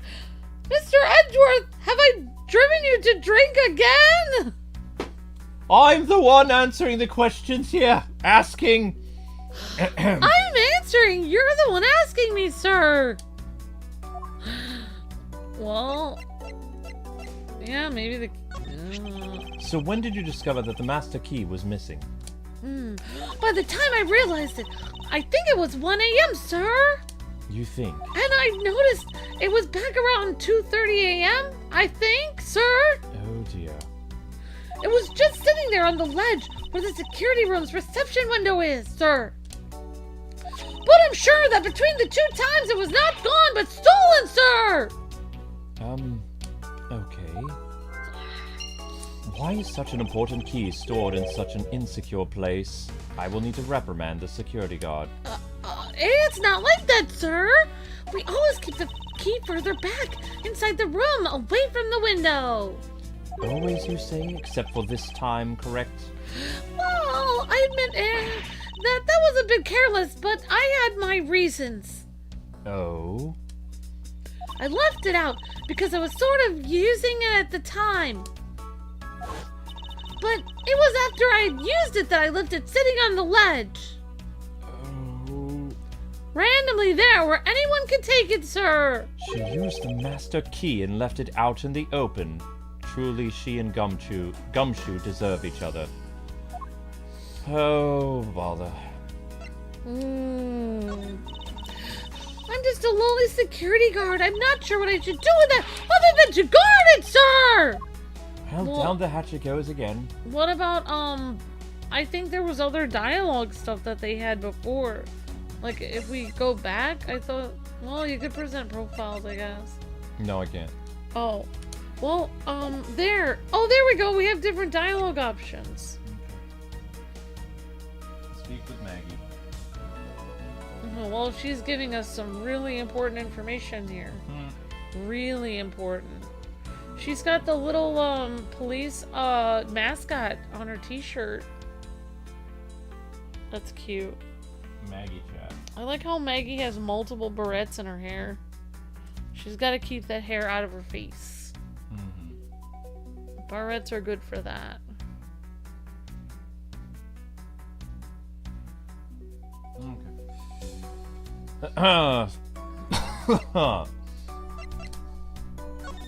What did you mean by you used the master key?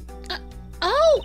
I had to use it to open the door for this prosecutor who had forgotten his key.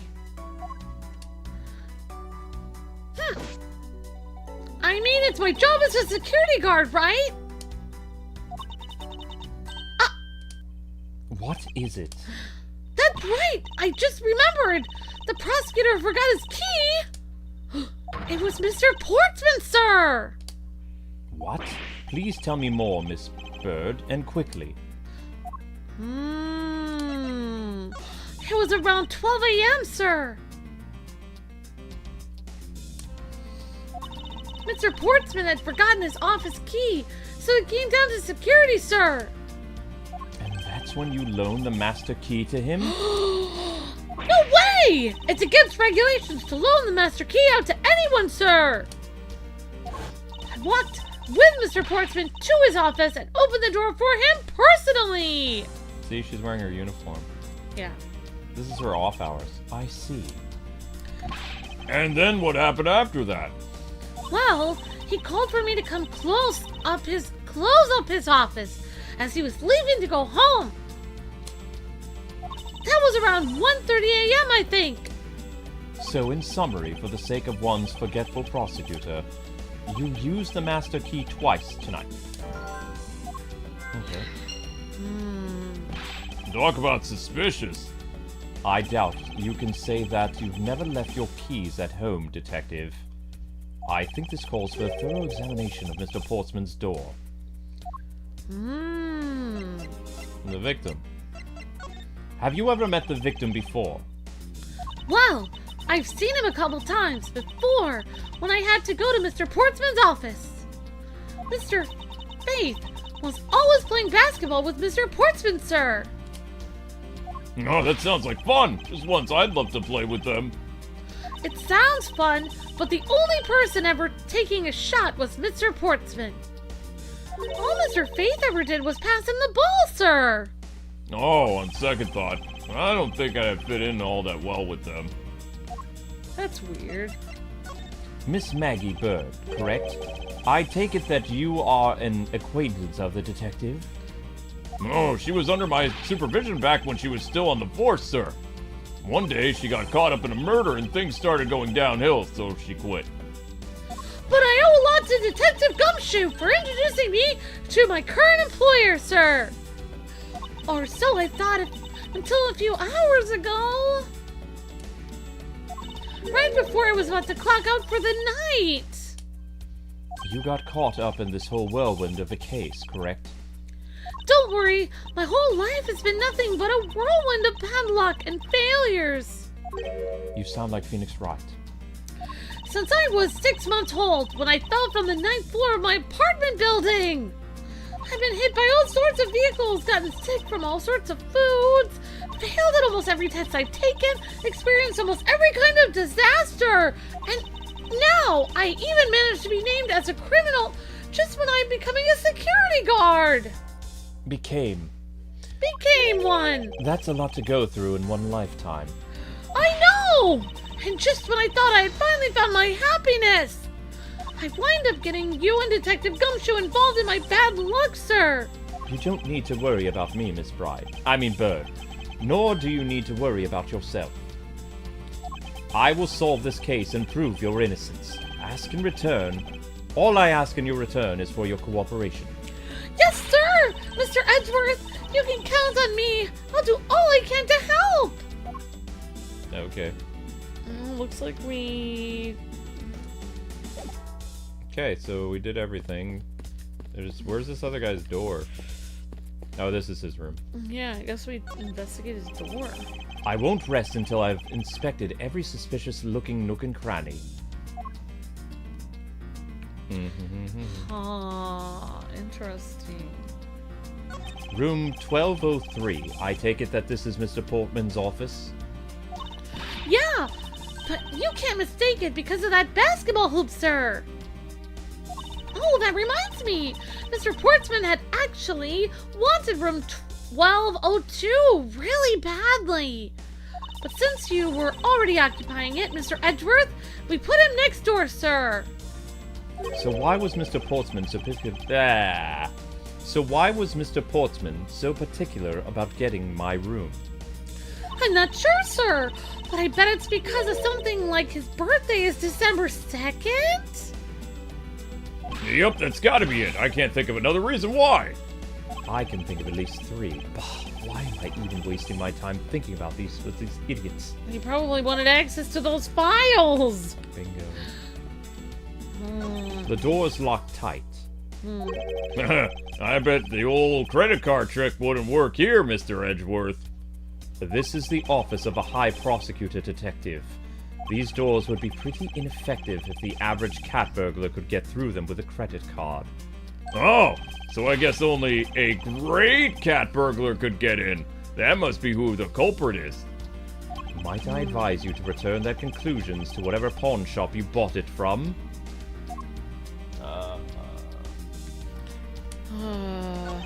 A minimalist yet classy door made of top-quality wood. It's kind of majestic, too. Fits in really well with the ambience of the prosecutor's offices. Even Mr. Portsman seems dignified just because he works behind one of those. Nonsense. A man doesn't become more or less dignified because of where he works. Well, it still seems more dignified than Mr. Payne. Mr. Payne, I suppose a custodial work can also be dignified. Mr. Payne is another prosecutor. Yeah. He thinks he's a custodian. If Mr. Portsman personally is a basketball... Oh, it's Mr. Portsman's personal basketball hoop. I can't believe he put something like this in the hallway of a prosecutor's office. I know, right? Well, you know, it's actually pretty useful, sir. I haven't gotten lost trying to get to your office since it's been here. Oh my gosh. How long have I had the same office and yet you still managed to get lost? Oh my gosh. It's a wall. There's nothing of interest here, it's just a wall. Okay, basketball hoop, Mr. Payne, police officer, basketball, Where did her, yeah. my office door. Oh, did we examine your office? I won't rest until I've inspected every suspicious-looking nook and cranny. 1202. Those 4 numbers on a number plate alone proclaim this to be my office. Whoops, hey, those number plates slide right out, sir. They have to be able to take the plate off when a room becomes vacant, you know. Although the idea that it can be easily removed is kind of... They switched the rooms. Interesting. I see. So I know how he did it. He got Maggie to open up the office door by switching the numbers. Oh my gosh! Oh my gosh! I don't see any signs of forced entry. And according to the guard, no signs that the lock was picked either, sir. Meaning that the door really was opened with a key. Did you happen to ask if any prints were lifted from the doorknob? Apparently the doorknob's clean as a whistle, sir. I wiped them. They think. Whoever this thief is, they did a good job of not leaving any clues behind. Ooh. Oh my god. Minimalist yet classy door made of top quality wood. It's sturdily made, making it near impossible to break in by force. It's almost majestic, sir. I wish I could be as stately as this door. Only Gumshoe would praise a door as something greater than himself. Oh my gosh. Being a detective has its own rewards and a certain virtuous value, I think. If you live up to your full potential, that's a poignant trait that anyone can admire. I see. So they're saying, sir, that me being me is the best thing I can do for everyone? I didn't say that. Sure. Oh, that long pause wasn't exactly reassuring, sir. Oh. Well, we know they switched the nameplates. I think now you have other things that are like available in the top right corner when you're walking around. Where? You have X, L, or R available. Oh, yes, sir. Oh, you can talk to Gumshoe about stuff. Chat with Gumshoe.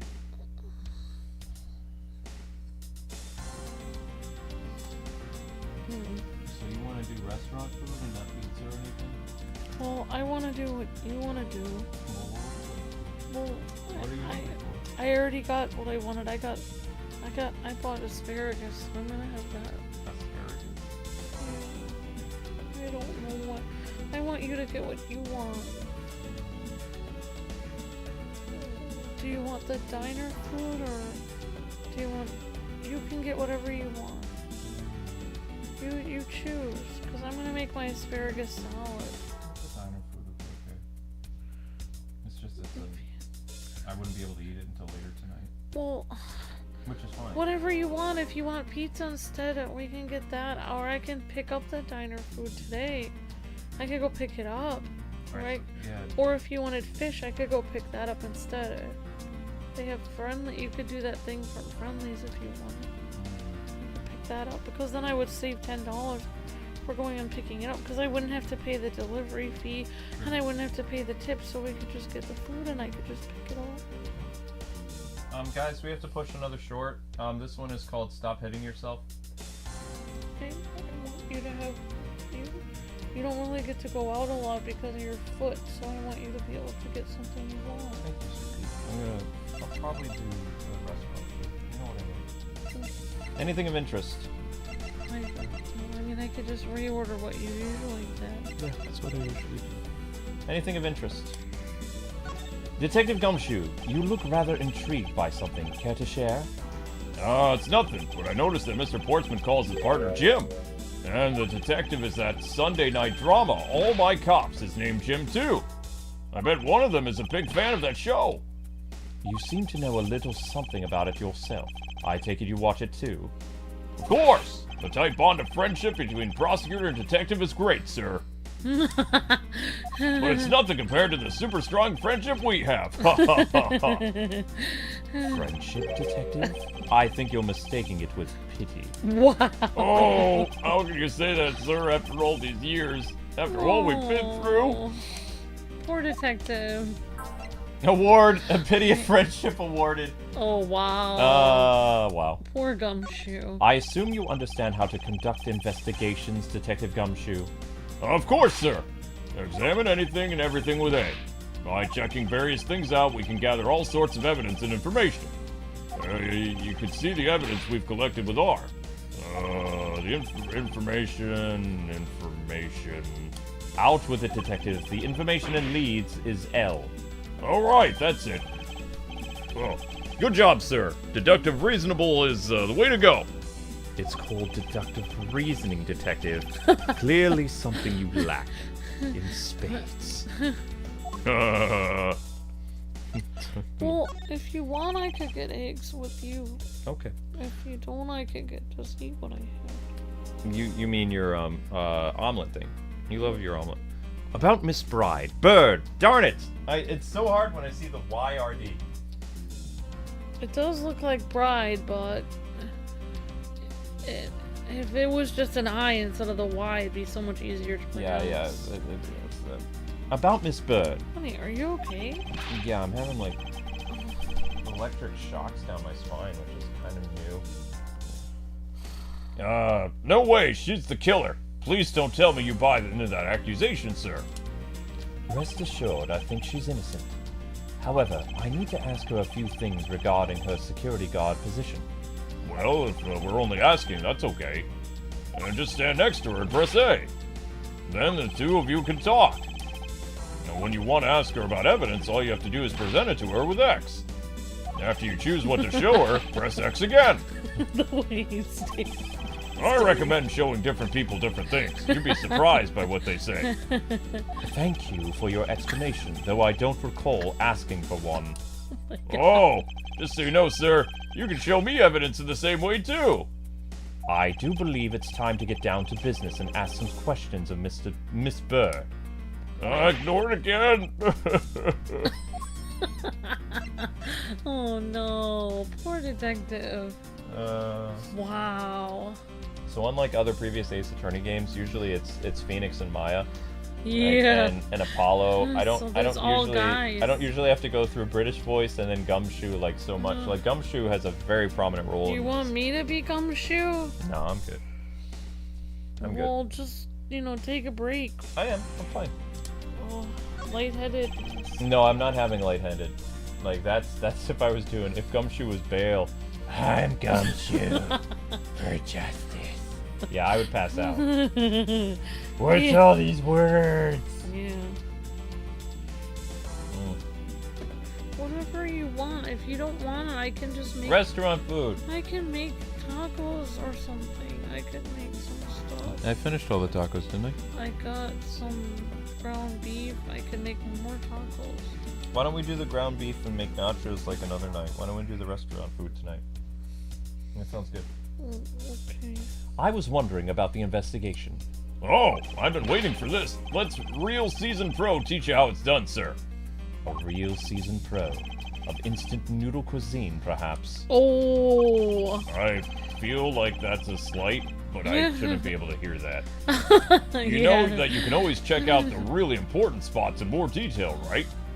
Yes. And now, ladies and gentlemen, you can see why we only do one episode a day of this. It's because it's quite taxing. Yeah. If the area is too big, you can always use the R button and take a look around, sir. Oh, but don't worry, sir. The R command will only show up when you need it. I knew that as well, Detective. And when you think there's a contradiction or something unusual, try deduction. First, you'll line up your cursor with the suspicious-looking area. Then press X and choose your evidence. When you've settled on a piece, you've got to present it with X again. I'm pretty sure I already knew that as well, Detective. Well, if you can remember all that, then I welcome to the word... Oh, sorry. Welcome to the world. Well, if you can remember all that, then welcome to the world of the pros, sir. I dub you Ace Investigator. Class dismissed. And all I wanted was an update about the investigation. Well, let's see. Okay. What does Al do? Oh, that was like, I think that puts the puzzle pieces together. Why are you following me? I don't want you to follow me. Stop it. Stop it right now, Detective. My personal space is mine. Stop. Stop it. Stop it right now. Huh. The culprit had rearranged my files twice, once before and once after the murder. Why? Master stolen key. Use the master key. This key was used to unlock the postman's office. This key went missing from approximately 1 a.m.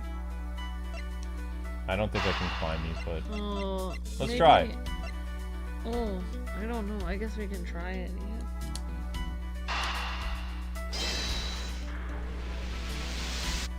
Brilliant. Miss Bird, Whoa. I'm afraid there's a flaw in your story. What? No way, pal. I mean, sir. You said that you locked up Mr. Portsman's office at around 1:30 a.m., correct? However, the master key had already been stolen at that time. Wow! Nothing gets by you, Mr. Edgeworth. You saw that contradiction like a pro. This is not something you should be proud of, Maggy. I had totally forgotten about all that, but thanks to you, I can remember it now. You're right. It was around that time that I realized the master key was missing. And? Well, I'm a security guard, sir. I couldn't just admit to losing the master key, could I? So I pretended to lock up his room, sir. You pretended? Yeah. I used my house key and made it look like I was locking up, sir. So in actuality, you never did relock the door, then? Well, I thought maybe I could go lock it after I found the key. Come to think of it, I guess the door still hasn't been locked properly. Mr. Portsman's office data jotted down in my organizer. I mean, Edgy's organizer. Very well. So the door is open, then?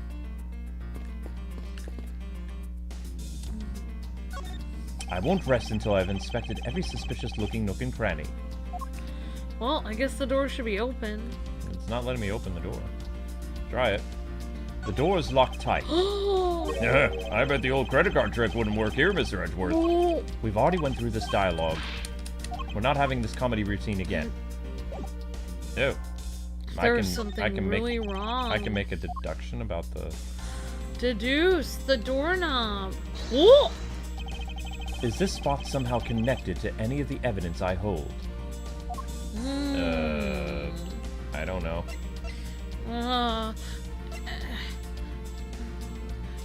Yeah, I think it's connected to his Eureka! office.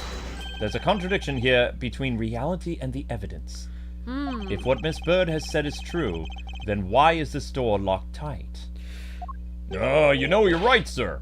Miss Bird, are you sure you didn't relock this door? I am certain of it, sir!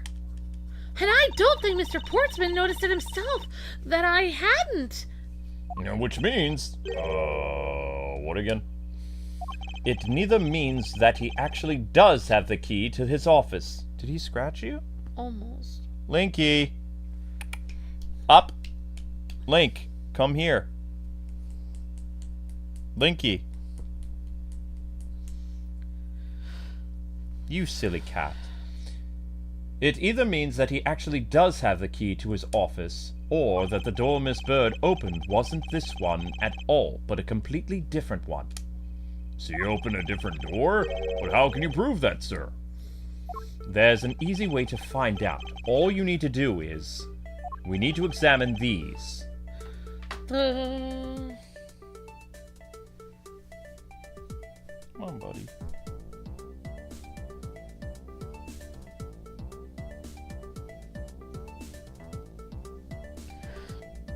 And you become such accustomed to this place. Wait, Linky, you've almost been with us a year now, buddy. It's September now. Well, to know who unlocked what door, I think we would look for the prints on it. Did you spend Christmas with us? I don't think so. When did you come into this house? I don't remember. We'd have to look up a YouTube short. Ow. Careful, Link. I think we need to examine either the plate or the... Well, the prints on the number plate would be interesting. But I think, like, the print... Well, the one that Maggy opened, she would have her handprints. She would have her fingerprints on the door she opened. That's true. Because she only opened one of them. Prints on the master key, prints on the doorknob, prints on the nameplate. I think she'd have her prints on the door. Okay. That's just my opinion. The prints on the doorknob will tell us everything. Hey you pal, do us a favor and see what you can lift from this, okay? Although it would be interesting to see.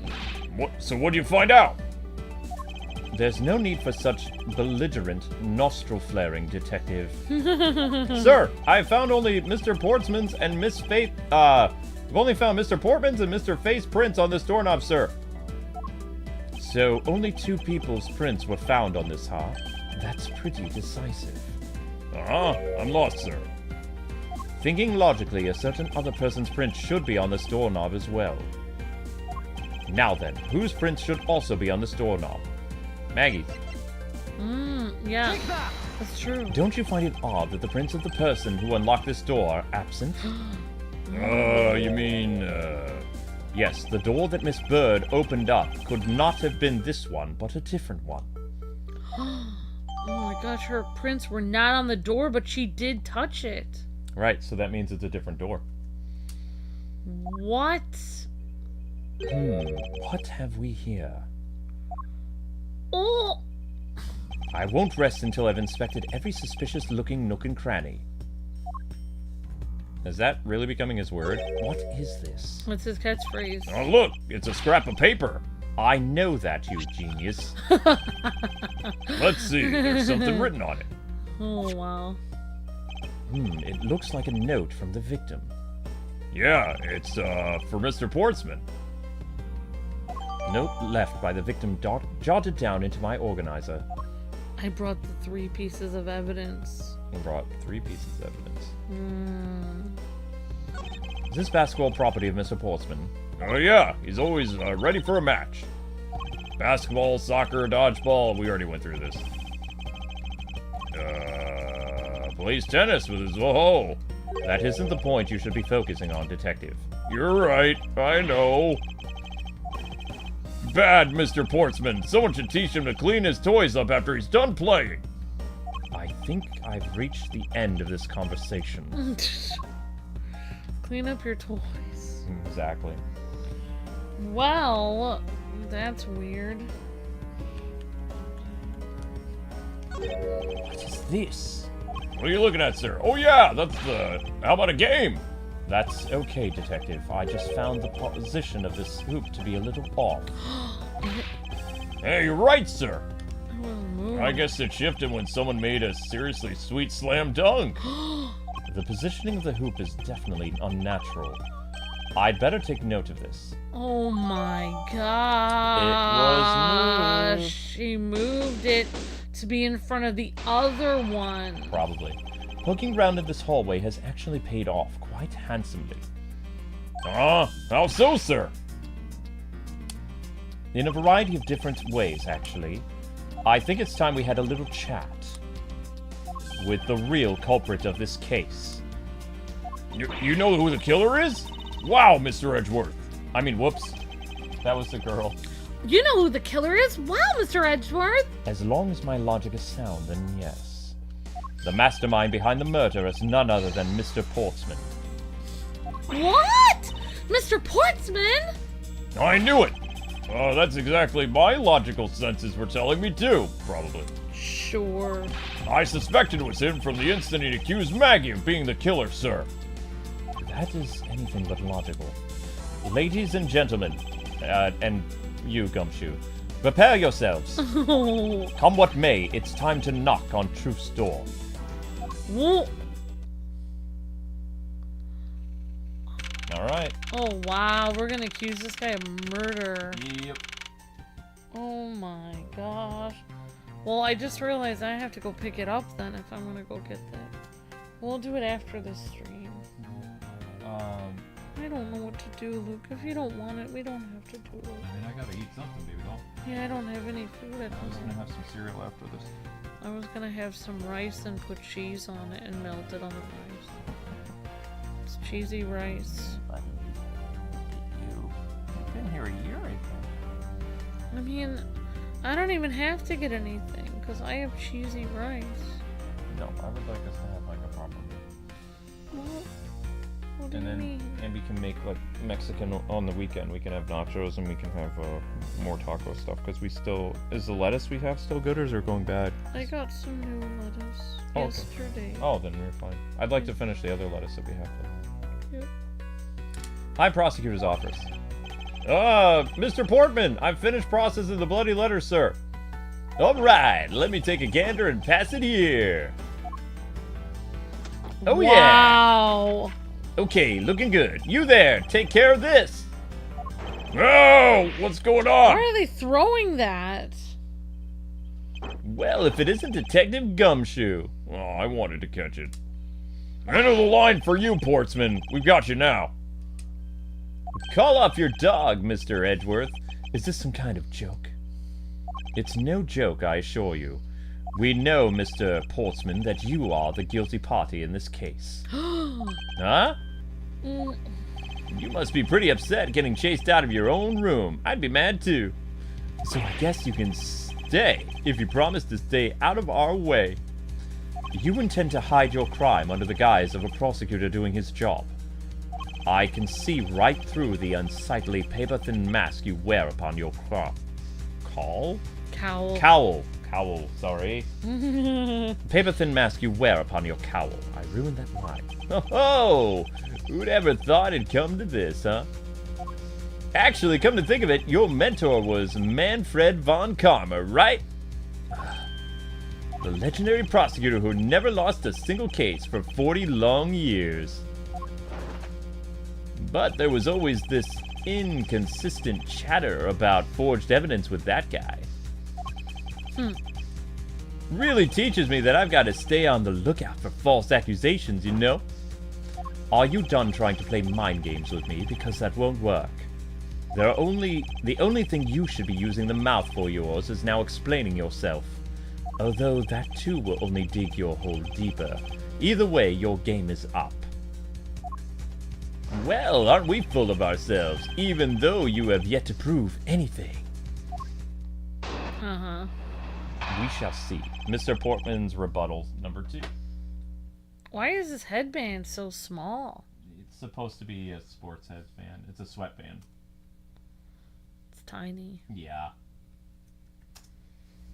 Link would never wear a headband like that. Also, what did he get a gold medal in? Basketball? Maybe. Breakdancing? No. Okay. I think he got a gold medal in breakdancing. I'm curious about something.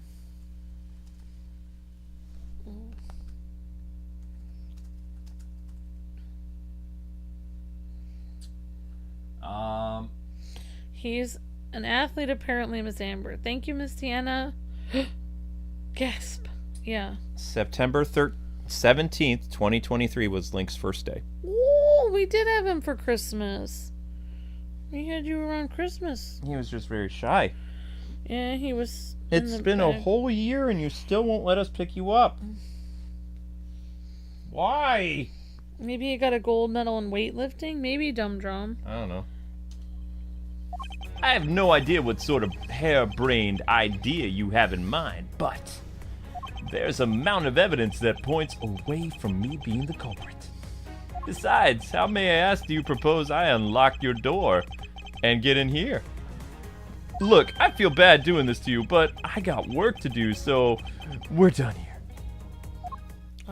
No. Sorry, but we are not finished yet.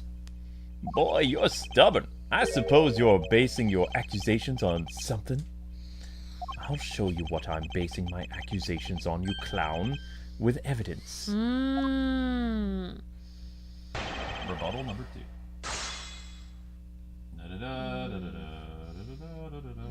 Okay. Now, I have no idea what sort of half-brain idea you...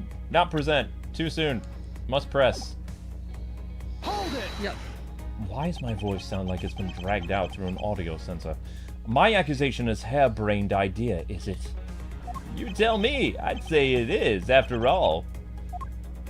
There's a mountain of evidence that points away from me being the culprit. Hold it! Hold it! Oh, and what, pray tell, kind of evidence are we talking about here? Jim was my partner, so you can't say I had a motive for killing him. Wouldn't that be more motive? And that's it. That's not even an anthill, let alone a mountain. But it's more than enough, wouldn't you agree? I'd recommend that you review what the word evidence means. Oh my gosh. It doesn't change the fact that the evidence doesn't point to me as the killer. Besides, how may I ask you propose I unlocked the door and got in here? Hold it! Unfortunately, I believe I've already shown how earlier. Your speculations mean nothing, as I still insist that I could not gain access to your room. What should I do now? Should I raise an objection?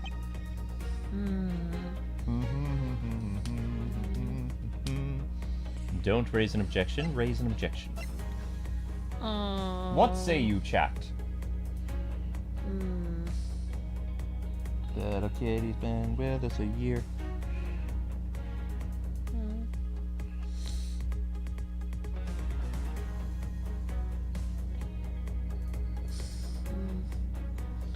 What should I do now? Should I raise an objection?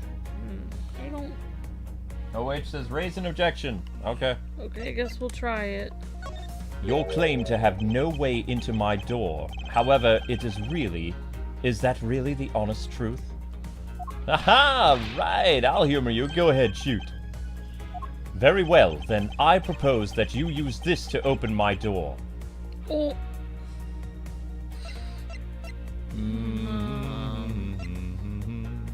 The master key? Wait.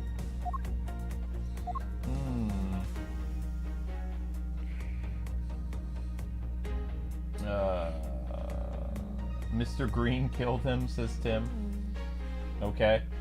Well, I think that basketball hoop was a way of tricking Maggy to open the door. So you think the basketball hoop? But I think we have to put that on another. Maybe he'll. I think we should say the master key is how the door got open. Okay. That's my personal opinion, but if you want to put the Take that!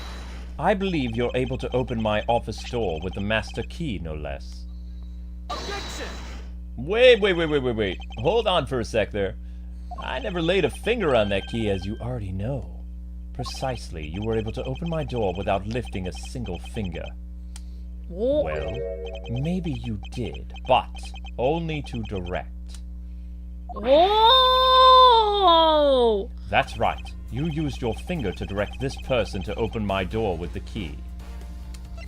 Whoa! You had asked Miss Bird. You had asked Miss Bird to open your own office door for you, yes? Yeah, I kind of forgot my key at home. It happens a bit too often for my taste, you know? But the room you had Miss Bird open at the time was not your own, was it? But what? You have quite the imagination. But why don't we ask the girl herself whose door she opened, shall we? I'm certain that it was Mr. Portsman's door, sir! I checked the number plate to make sure I was opening the right door, sir! See, Miss Bird backs up my story. Yet, what if you had misled her to fool her into thinking what you wanted? Aha! And how do you suppose I did that? By switching the number plates on our doors, for example. That's right! They did slide out pretty easily! Furthermore, you then used one other thing to give a very strong impression. That the door she was opening was yours and not, in fact, mine. What was it that Mr. Portsman used to make Miss Bird think that it was his room? Basketball hoop. Yeah, the hoop. Take that! What? The basketball hoop, sir? It's quite the peculiar fixture in a hallway, let alone a hallway in this building. Which is why it left an unusually strong impression on you. It's an object perfectly suited to sit just outside the office of a peculiar prosecutor. Uh-oh. That's very true, sir! Because there was a basketball hoop sitting there! I thought the door I was opening had to be Mr. Portsman's! There were signs that the hoop had been moved. Whoa! To sit in front of my office, to be sure. Oh.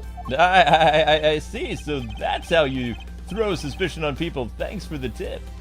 But I think your conjecture is a little off the racetrack. Oh. The rebuttal. Wow. This guy is a slippery weasel. Okay. Yeah, no. 224. He is a weasel. Conjecture. Link, do you think this guy is on the up and up? No. Link's like, I don't trust him. Well, I don't trust him at all.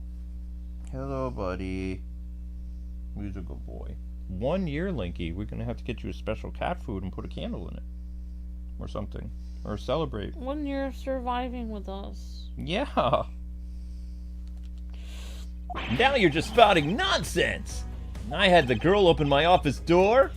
After that, I was in my room the entire time. You don't have a single reason to suspect me. Well, the basketball hoop and the floor, says Peter. He is slippery, says Miss Tiana. So he intends to claim his innocence to the end, does he? Oof. Oof. I'm as pure and innocent as my jacket. And Miss Bird is as dirty and guilty as the jacket she wears.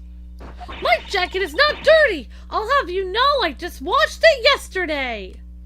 Please calm down, for I intend to show who is in the... Wow, sorry. Please calm down, for I intend to show who is the one truly covered in slime here. That's that guy, Mr. Portsman. Yup. Conjecture rebuttal. Blah, blah, blah, blah, blah, blah, blah. Now you're just spotting nonsense! Hold it! Nonsense, you say?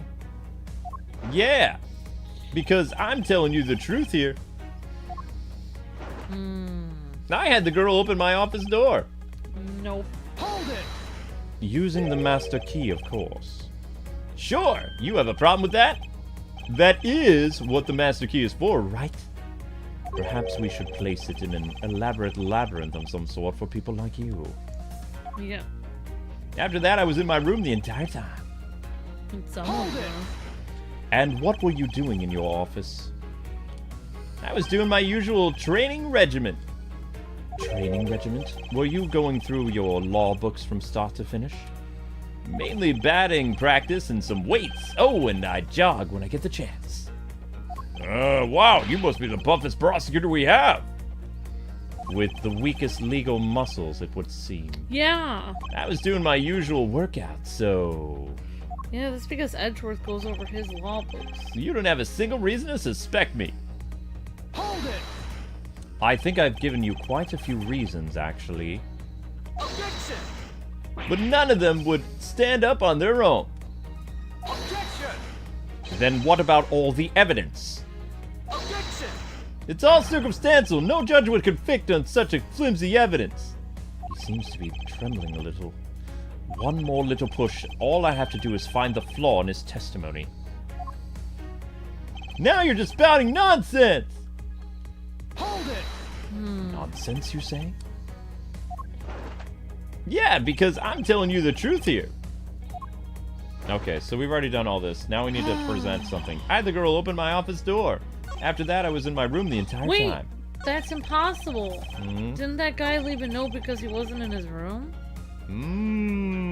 You are correct, Amber. Well, on that note under the door, it said, I guess you're not in your room. Objection!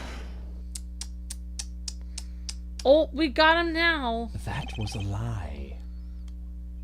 What are you talking about? How was that a lie? This is a note that the victim left for you, Mr. Portsman. A note? It was left under your door, or did you not notice? On right here it says, but you're out. Uh-oh. You were not in your room when the victim came to call on you. So then, where were you and what were you doing? Yeah! Shall I explain it in full detail for you? What? You were busy snooping around in my room, the very room you had Miss Bird open. Darn it. Objection! Her name is Miss Bird! That's just nonsense! You have no evidence that I made the girl open your door for me. Oh, but I do. I have very decisive evidence. No way! This is proof positive that you had Miss Bird open the door for you. It's not the basketball hoop again, is it? Busted. Well, remember he said that, when we looked in the hallway, like, he said that, and we got all the prints, like, looked at and stuff, and if she had opened his office, then her prints would have been on the door, but her prints weren't on there. That's what Take that! I had your door dusted for prints. My door? Ah, what for? Come on, I bet you didn't find anything. You sure are good at wasting time. You're right, I didn't find anything, and definitely not Miss Bird's fingerprints. Oops. Her prints? What do they have to do with anything? Let's put it this way. If she really was the one who opened your door, then her prints should naturally be on the doorknob she touched. Yeah! Whoops. Furthermore, all the prints on my office doorknob have been wiped clean off. I can only assume it's because Miss Bird's fingerprints were on it. Don't you think it's time you gave up your charade? We know you stole into my office with the intent of stealing something from me. And Detective Faith found you out. Oh, wow. Right. Oh, Detective Faith came in to Edgeworth's office, maybe. Mm-hmm. Possibly because he heard sounds coming from a room whose occupant was on leave. Oh, yeah. Mr. Portsman, you killed Mr. Faith to silence him. And I had the misfortune to return when I did. You had to threaten me as you escaped.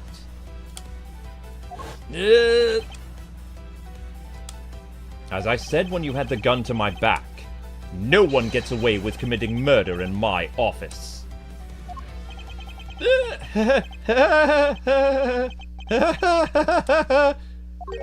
What's so funny, clown?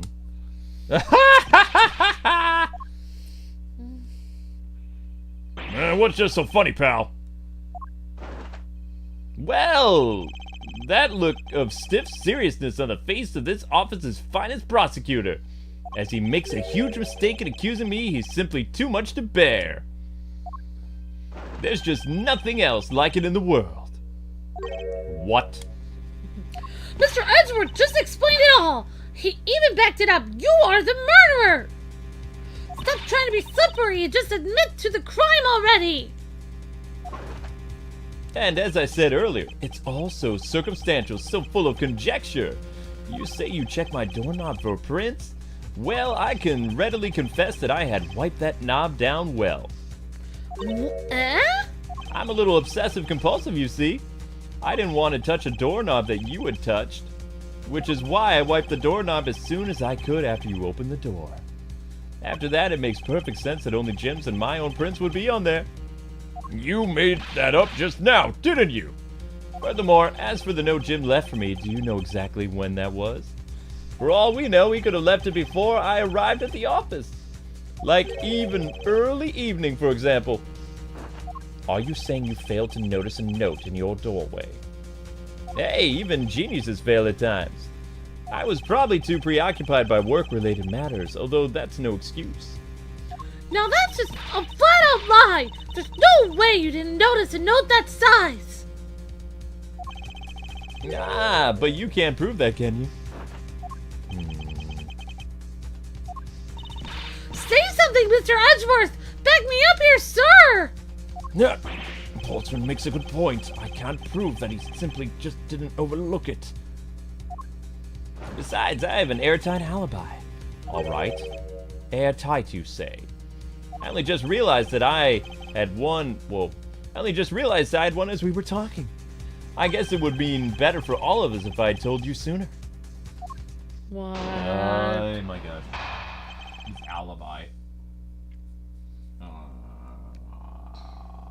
Okay. 2 hours 33. Portsman's alibi. Whoops. I just realized I had an alibi? Weird.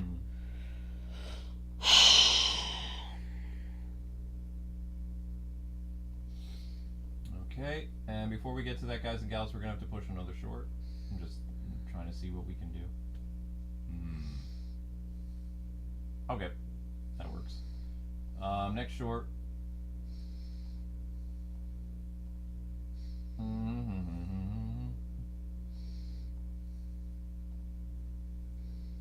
Alright.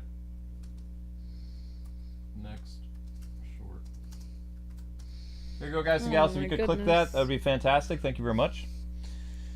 Portman's alibi. If memory serves you, you came back to this office at around 2 a.m., correct? It was then that you had the unfortunate confrontation at gunpoint with the culprit. But exactly the time I was down in the Criminal Affairs Department. Ask around, I'm sure the other detectives will corroborate my story. It's the perfect alibi. Okay. That seems weird. Do you really think it's that perfect? Like I said, I don't care. Ask around all you like. You'll see for yourself. Detective Gumshoe. Oh, yes, sir. I'll go check out his alibi, sir. Be right back. Mr. Edgeworth, sir, I think we're in trouble. It's just like Mr. Portsman said. The guys down in Criminal Affairs said they saw him at around 2 a.m. You see? All of the evidence points to him being the culprit. So there must be a contradictory point in his alibi somewhere. Portman's alibi. If memory serves, back at the office 2 a.m., correct? Hold it! You are correct. It was around 2 a.m. Are you sure? It's really important to me that you're spot on with the time. I remember checking my watch, and I make no mistake, it was 2. Oh, giving testimony like a pro. Okay, so you came back at your office at 2. And it was then that you had the unfortunate confrontation at gunpoint. Well, Edgeworth works late. It is as you say, however.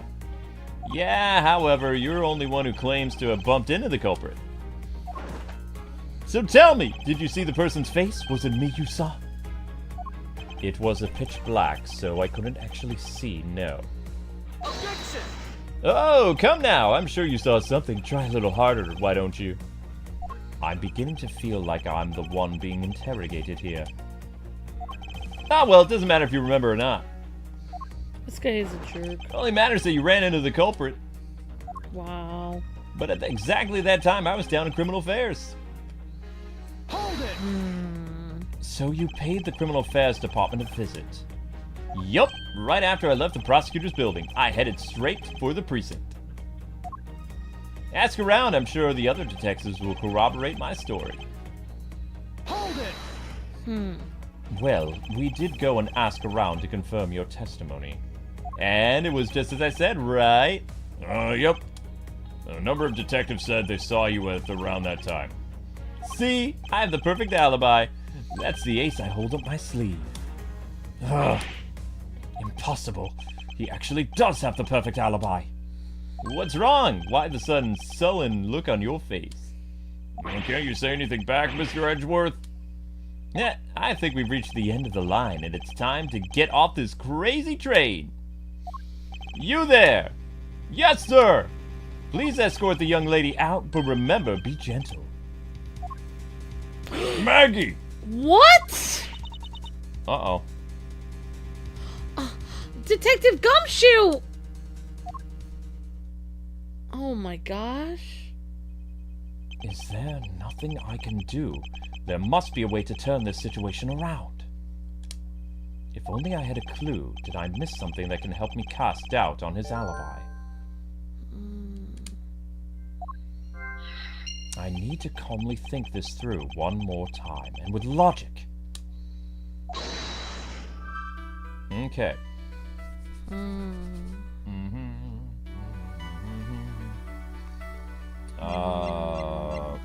Well, let's see. This reports files. Well, Use logic.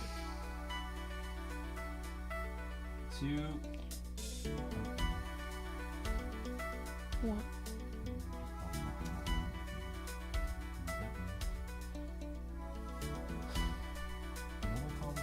What are we doing? We're doing the Conclusion? we're doing the logic thing. Logic mode. I think. mode? Okay. I think that's what it's called. I don't know. Alright. Well, The culprit rearranged my files twice, once before and once after the murder. Why? Another handgun. Mr. Portman's alibi. It must be one of these 3 things. Okay, I think. Okay. I think So you want to try Mr. Portman's alibi? I think so. Alright. And then... I would say another handgun then, probably. Okay, yeah. Well, because there must have been... There was another... He said that he wasn't the one who had a gun on Edgeworth, so maybe there was somebody else or something. I don't know. He had working with someone. There were 2 bullets left at the scene of the crime. One that robbed Mr. Faith of his life. And one that nearly robbed me of my jacket. Oh, wow.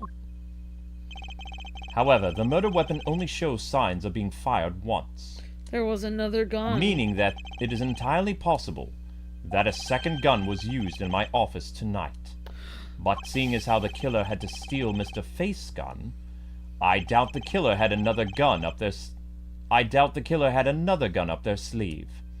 Therefore, the second gun could have been the property of an entirely different person, which could mean that there was another person who paid a visit to my office tonight. Another visitor. Oh my gosh. So maybe another person rearranged the files once and then the other person rearranged them again. And there's 2 people looking for the files. I don't know. Supposing there was yet another visitor tonight, that would also resolve the issue of why my shelves were upended twice.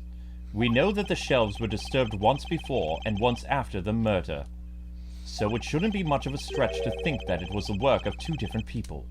Once by the person who stole the victim's gun and then killed him with it. And once again after the murder by a second culprit. Who was the owner of the second gun? If we suppose that the second culprit's gun was the one that was pointed at my back... Objection! Mr. Portsman, it seems that I need to amend my assumptions regarding this case. Great, you've finally come to your senses. Mr. Edgeworth! Sir, what are you saying? This has been a big misunderstanding on my part from the start. I had assumed that the person I ran into was the killer, but that may not be the case. What do you mean? The person I ran into was just your average thief. A thief? But, sir, doesn't that, cause some sort of contradiction in the facts?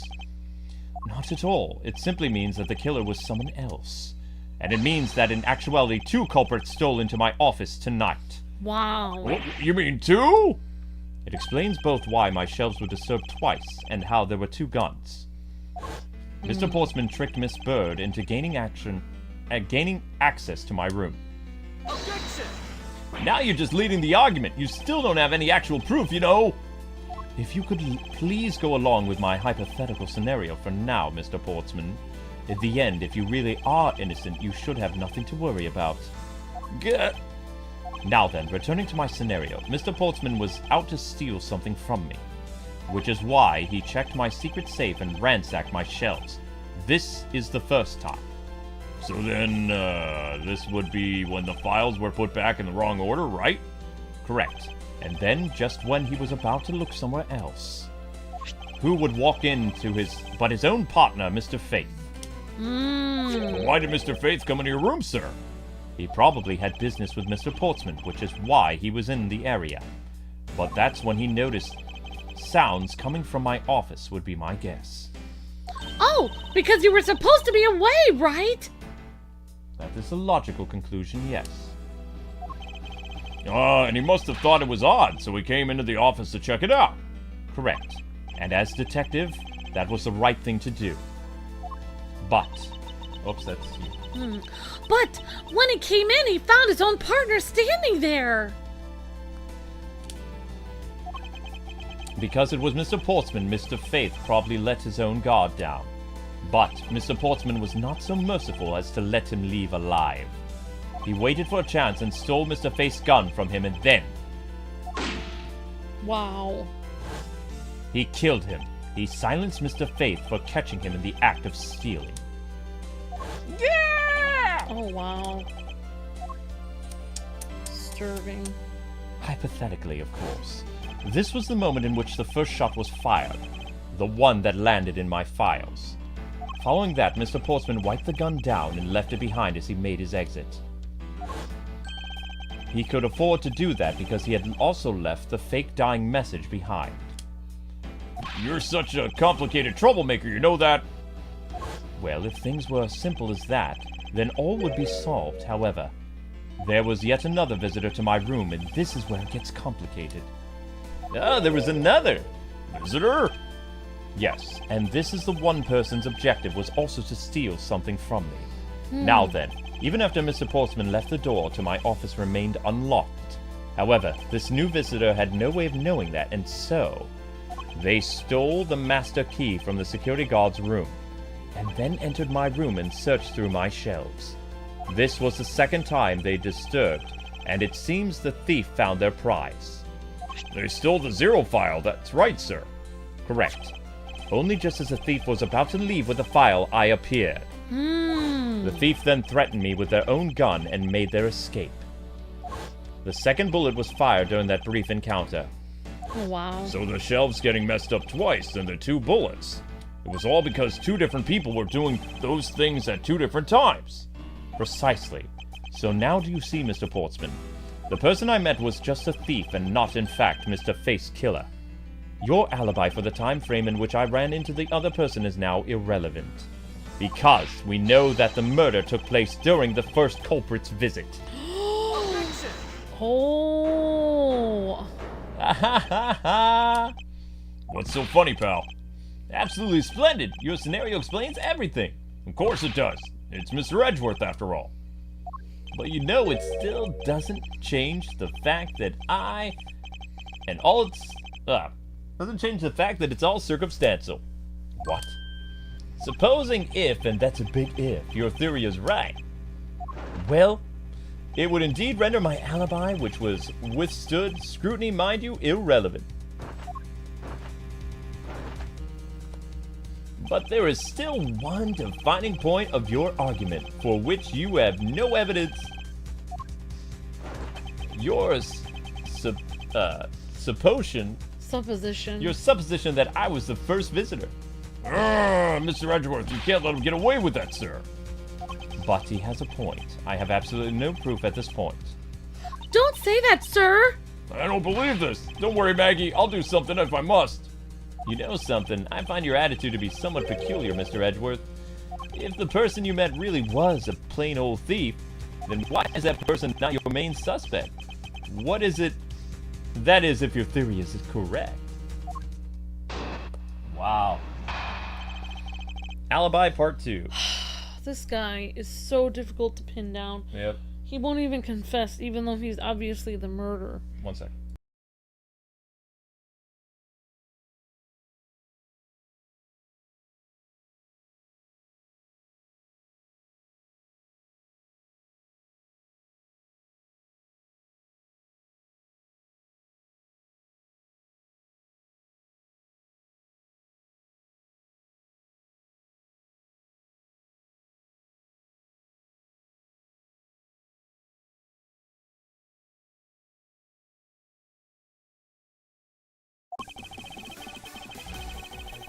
Sorry guys, mic issues. Oh, there it is. That It's thief back you on. ran into should be the real suspect, wouldn't you say?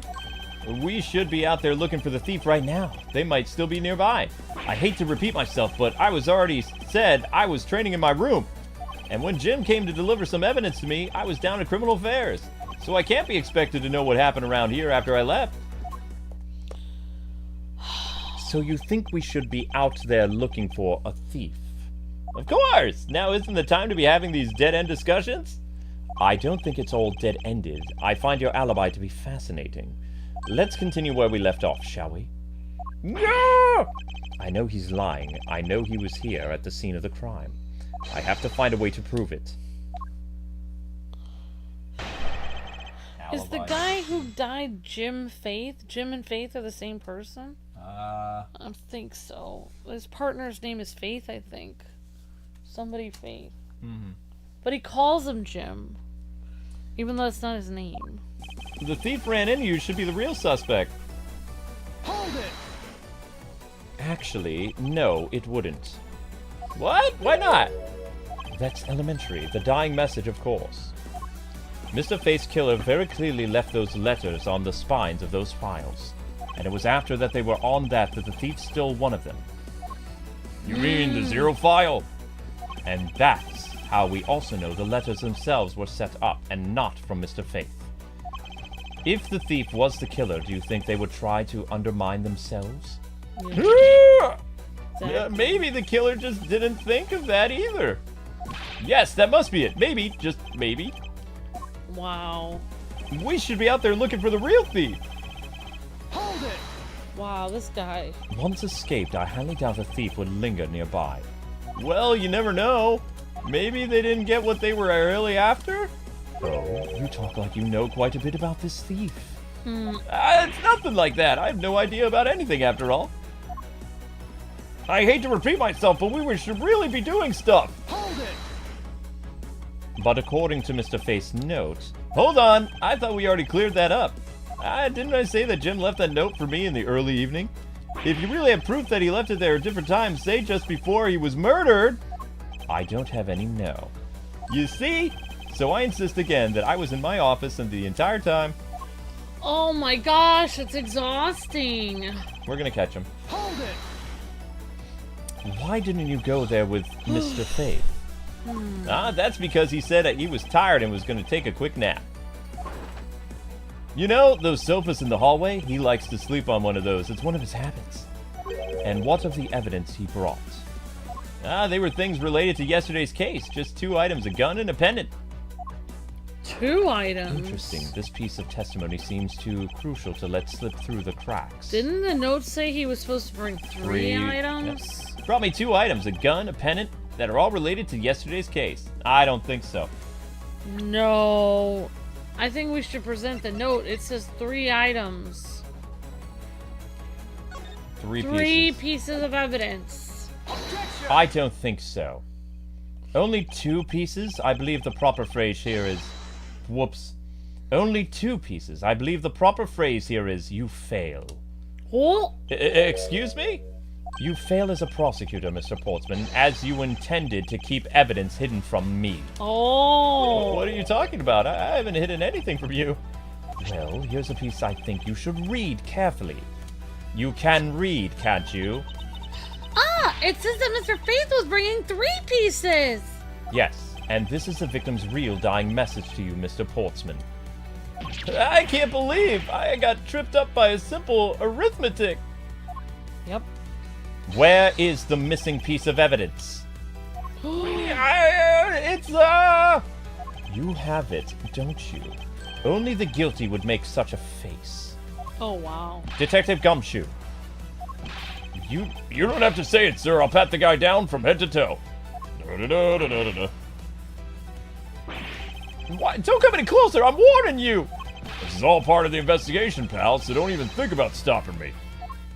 No! Oh, no. Hey, what's this? He had this on him, sir. A videotape. Despite what you said, it would appear that you do have something to hide. But why would he hide something like that? There's only one reason why anyone would hide evidence of this caliber. Because it would unequivocally point to that person himself as the real killer. No! No. Let's examine this videotape in a little more detail. For the section of the tape that will drive the last nail into his coffin. Oh, wow. Bum, bum, bum. It has blood on it. Oh, that's blood, isn't it? Yes, and I believe this is what the good prosecutor was trying to hide from us. This blood is still fresh. You mean this might be Detective Faith's blood? No. You got it all wrong! Wow. No amount of denial can save you. We have but to run a blood test to find the truth. No. You told us that you had received evidence from the victim earlier. Now you will tell us when and how did the victim's blood find his way onto this video. Yeah, it's totally suspicious. Was it at the moment of his death? Did Detective Faith have this videotape on his personage when you killed him? You know very well there's no way to prove that. Not even if we were to examine this tape for fingerprints? Ah! Oh my gosh. If I had to take a guess, I'd say that the only ones who were here would belong to the murderess, you, Mr. Faith. And Mr. Fate. Mr. Faith. Impossible! Oh? He ate the metal! Ah! He ate his metal and swallowed it. And then he died. Now he's dead. All right. March 14th, 5:47 a.m. High Prosecutor's Offices, room 1202. Is anyone going to clean up the blood in this office? Yeah, it's gonna stain the Mr. floor. Portman has been placed under arrest for the murder of Detective Buddy Faith, sir. Wow. Very good. And the results we got back from the lab on the videotape turned out to be real solid, sir. The blood work came back, and it was definitely Mr. Faith's blood on there. Oh, wow. And as a bonus, they were able to lift a few of Mr. Faith's fingerprints as well. Thank you so very much, Mr. Edgeworth. I still can't believe I got to see your cool deduction skills outside the courtroom. I'm impressed beyond words, sir. It was nothing. I was just sorry you got caught up in a murder in my office. Please accept my apologies. Aw, it was nothing, really, compared to what I've been through. Sir, I consider myself lucky that it was only a burglary and a murder this time. If it had been a holdup or a hostage situation, I'd have thrown my hands up in the air. I think I'm finally rising up from goddess of misfortune to just an unlucky person. Something tells me we should have hired a different person for security detail. You know something, sir? That Mr. Portsman really was one corrupt prosecutor. And why would you say he was corrupt? Well, I heard there was a number of suspicious things related to his court cases. There was even rumors about how some of the evidence he did was forged, sir. Forged evidence, huh? And they say he even decided not to prosecute a few cases for some really vague reasons. Oh, that guy was a complete disgrace to the entire profession. We never did get around to asking what his reason for breaking into my office was. Yeah, whenever we get near that topic, he just clams up. Although we can be pretty certain that it was to steal something. This is just between you and me, sir, but there's a rumor that some sort of organization is involved behind the scenes. Oh, well. With Mr. Portsman not willing to divulge anything, it certainly lends credence to that rumor. It would seem that we haven't heard the last of this. Then Mr. Portsman isn't the bad guy? I didn't say that, but rather, there's still many more mysteries for us to solve. For example, we still haven't figured out the significance to this piece of evidence. Whoops. The book? Maybe the book we found? Yeah, maybe the files, maybe? Because we still don't know what they were for. The person who stole this file, the other villain of the night. Yeah, I wonder who it was. And what happened to the stolen pages? I wonder, who in the world was it that held me up at gunpoint? Mr. Edgeworth, sir! Oh, maybe one of the Yes? guards. I came across this while I was processing your office earlier, sir. This card. Oh, what is it, sir? It's a bird on there? It's not just any bird. It's the mark of the raven, a three-legged raven. Even you should know what this is, detective. Oh, it's about that thing, isn't it? The great thief everyone's talking about. Yes, it's the mark of the great thief, Yatagarasu. Oh, blast. Yatagarasu. Yatagarasu. There we are. Under the mark of a legendary bird, the Yatagarasu is noble to the end, a modern Robin Hood. Labeled mysterious and phantom-like, the Yatagarasu appears and vanishes at will. Though we don't know much about this thief's ultimate goal, we do know the targets. The Yatagarasu likes to find and make public evidence of corrupt dealings of all sorts. The theft is always performed in silence and always with perfection.